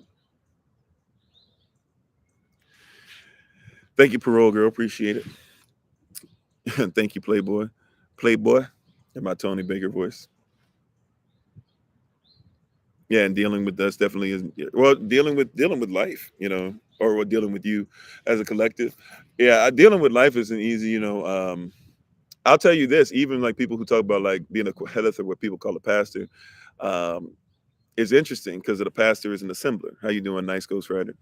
And assembling people together is never easy, and especially you dealing with adults for the most part. Like there's some children and stuff out there, and even the children don't necessarily listen that much. But adults, y'all are fully formed. I won't say fully formed, but I mean y'all, pretty close to fully formed human beings, and y'all don't have to listen to nothing if you don't want. If I ask somebody to do something, they can do it or not. you know. So I come on here. It's kind of I don't know if it's really an enviable position. People just assume that it is, right? But I promise you, man, there's a lot of stuff that goes in. There's a lot of draining sometimes that happens, and I'm not blaming anybody on here for any specific thing. I'm just saying you're dealing with energy, you're dealing with spirits, you're dealing with soul ties that are not even yours, and you got to be prayed up. There's a lot. Like as soon as I finish with this, before I come on, and when I finish with this, I have to take time off before my first call or whatever. I have to just rest, and sometimes you don't get that because as soon as I finish that, you got a family. So I got to make sure, wife knows where I'm at. Hey, how you doing? Or thanks, babe. Sorry. 11:11. I see you. What is a culture? Universal law, kingdom of heaven, Yashreel, humanity, you know, based off of, eternal principles.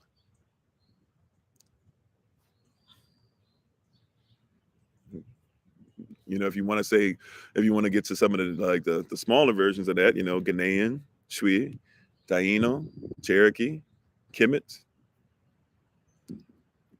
I think I said Yashreel already.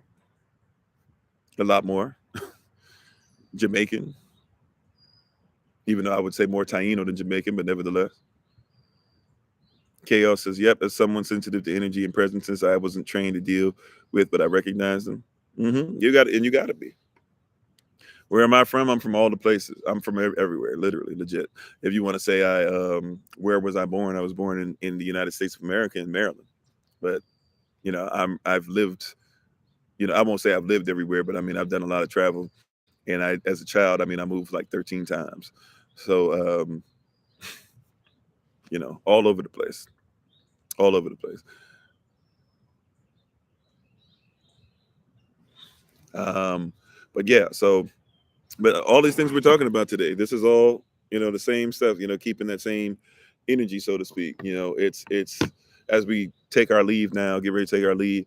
It's important, and thank you guys. We went a little longer than what we normally even. The longest we usually go 3 hours. We're over 3 hours now.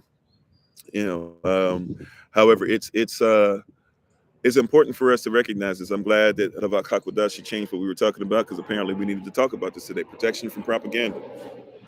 And you can't protect yourself from what you still identify with. If we can leave with that, I said that earlier. Let me leave with that again, or let me leave on that by saying it again. Right? You cannot protect yourself. Yeah, we do parole. Once again, if you want more information on how to get in contact with us, just go to our TikTok page. I go on the TikTok page and look up where it says website. Click on the link tree there, and then you have tons of different options to be able to get in contact with us. And whether it's myself or somebody on the ministerial staff or somebody who's on the contact who contacts people with us and for us, we'll make sure we get to you on that. Right, but it's you're not going to come out of propaganda if you still identify with the propaganda. And that's the issue for a lot of people is you're trying to come out of propaganda, but you still identify with it. It's hard to stop dealing with being a Republican if you still identify as Republican. It's hard to identify as Democrat if you still identify as Democrat. It's hard to identify as a non-citizen national if you're still part of the United States corporation. It's difficult. Once again, That's why you got a people that were enslaved hundreds of years, 40 years in the wilderness, and you're still having problems. Why are you still having problems? Because just because you got in a new place doesn't mean you haven't stopped identifying with what you came from. Same thing to you, Sister Christine. So as a reminder, thank you. So thank you everybody for being on. Please, well, first of all, we give all praise and honor to the Most High. We, Yahweh Alacham, our prayers that you study, research, meditate on this word, so you would not have just heard this word only. You will be a doer of this word as well. Amen. Aman. We, as a reminder, we will not be on live this evening. We will not be on live all the way through. What is it? The 25th, until we're live in the evenings again. We'll continue to be live every rising at 8 a.m. Eastern New York time. We will not be live 8 p.m. Eastern New York time because we're in the midst of doing things for Passover. So those who would like to get that link to join us 8 p.m. Eastern New York time every night up till Friday. When we get to Friday will be at 7. Friday is Passover, but every night up until then. So tonight through Thursday will be at 8 p.m. Eastern New York time. If you like the link for that, it's the same link as the Passover celebration. We'll make sure we get that link to you. If you need the recordings to get caught up, we'll make sure you get the recordings. It'll be Minister Tamara speaking tonight. We're thankful and grateful for that. We're appreciative. She'll be talking about the fourth word, the 7 last words. The fourth word is Eloi, Eloi, lama sabachthani, be interpreted or being as my Elohim, why hast thou forsaken me? So please join us for that tonight. Pray for Minister Select Sonia as she gets ready for tomorrow night. And she goes from being Minister Select Sonia to being Minister Sonia. And we're thankful and grateful for that. And what's happening, if you want the Zoom link, just contact us, let us know. Today, pretty much today is the last time we can deal with the Passover package and orders. If we don't get any Passover package orders by today, then so be it. There's somebody, I'm going to double check the number. My wife sent me the number, so I might send you a text, or I'm going to send you a text anyways. But if you can, somebody sent us, wanted to receive a Passover package and did not send us their zip code. So just please, to make sure we have the right zip code, please make sure that you send it to us. I will try to get in contact with you pretty much as soon as we finish. If for some reason, I would just say it like this: if for some reason you do not receive your Passover package by um, the evening of the 12th, by the evening of tomorrow, right? So by the evening of the 12th, wait a minute, hold on. Yeah, I'm right. So by tomorrow evening, if for some reason you have not received your Passover package yet, please make sure you contact us and let us know, because we have to get it to you. We have to send it out on the 13th at the latest so that you can get it by the 14th, or really we have to send it out at the very, very latest by the 14th to ensure that you can get it the morning, like the rising of the 15th. Okay. So please make sure, because it's going to be some of the lamb itself will not be cooked. It will not be defrosted. It will be frozen, right? To make sure that it's still great when it gets to you. Right. So please make sure that you let us know. If you don't receive it by tomorrow evening, we need to know by the 13th at the latest, like the rising. Even if I'm in the midst of a live and I don't get it or whatever, send me a text message, send me an email, whatever. Please make sure that we know.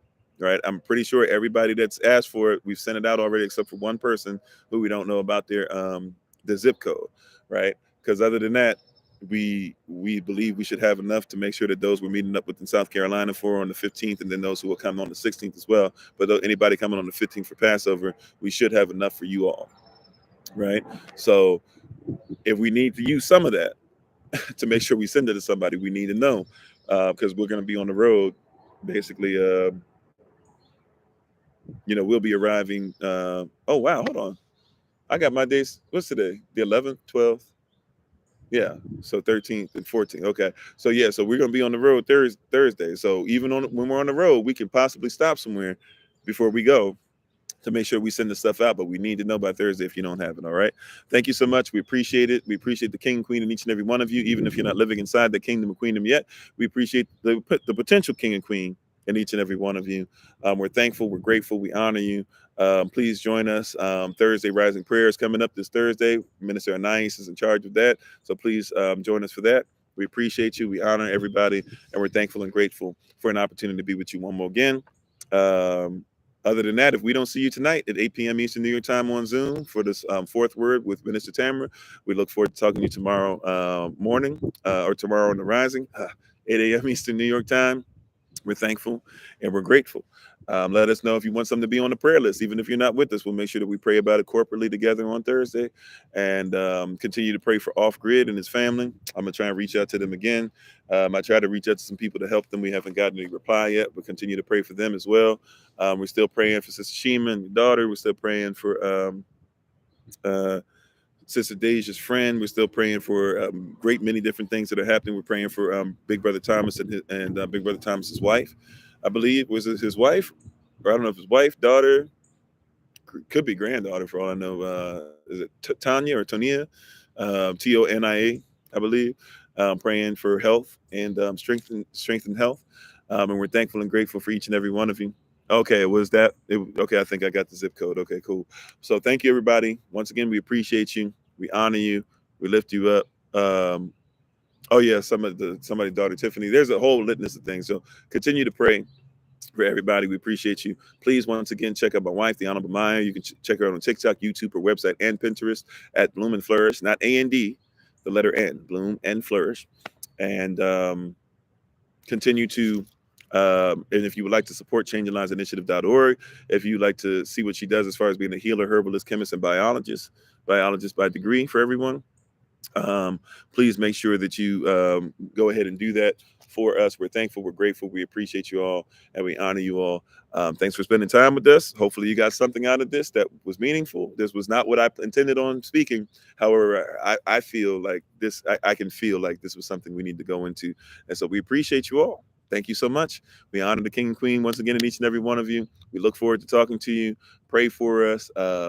Those that we have meetings with, we'll try to make sure we get those meetings done ASAP. And hopefully we'll have some people, besides some people who've already started ministerial training, hopefully we'll have a new class of ministerial people going through ministerial training very soon as well. So we're thankful. We appreciate you. We honor you. We lift you up. We respect you all. Once again, check out, thank you. Check out Minister Tamara tonight. Check out Minister Tamara tonight on Zoom as she gives us a mighty word. And we're thankful to Minister Kevin last night. We're thankful to the Honorable Maya before that. Thank you so much for being on. Thank you, Sister Deja, last night for using your gift and song. And we appreciate you as well. And we look forward to talking to you all soon. So, as always, this has been Pastor Kofi, Pastor Servant of Christ, where we are always changing lives one mind at a time by being a voice to the voiceless and speaking the unspoken. And until I have the great privilege, opportunity, and responsibility of being in front of you all again, please, Yashadel, remember as always, or recall as always, that you are loved, you are necessary, you're majestic, you are fearfully and wonderfully made, and you, which is all of us working together, will be the reason why people who are in this system, we will be the reason why people who are in the system no longer have to be of it. Shalom, family. Excuse me. Take care. And those who are taking classes or looking for the last few recordings, they will be coming to you very soon. All right. So thank you so much. We honor you. We appreciate you. And we will talk to you very soon. Shalom. Peace.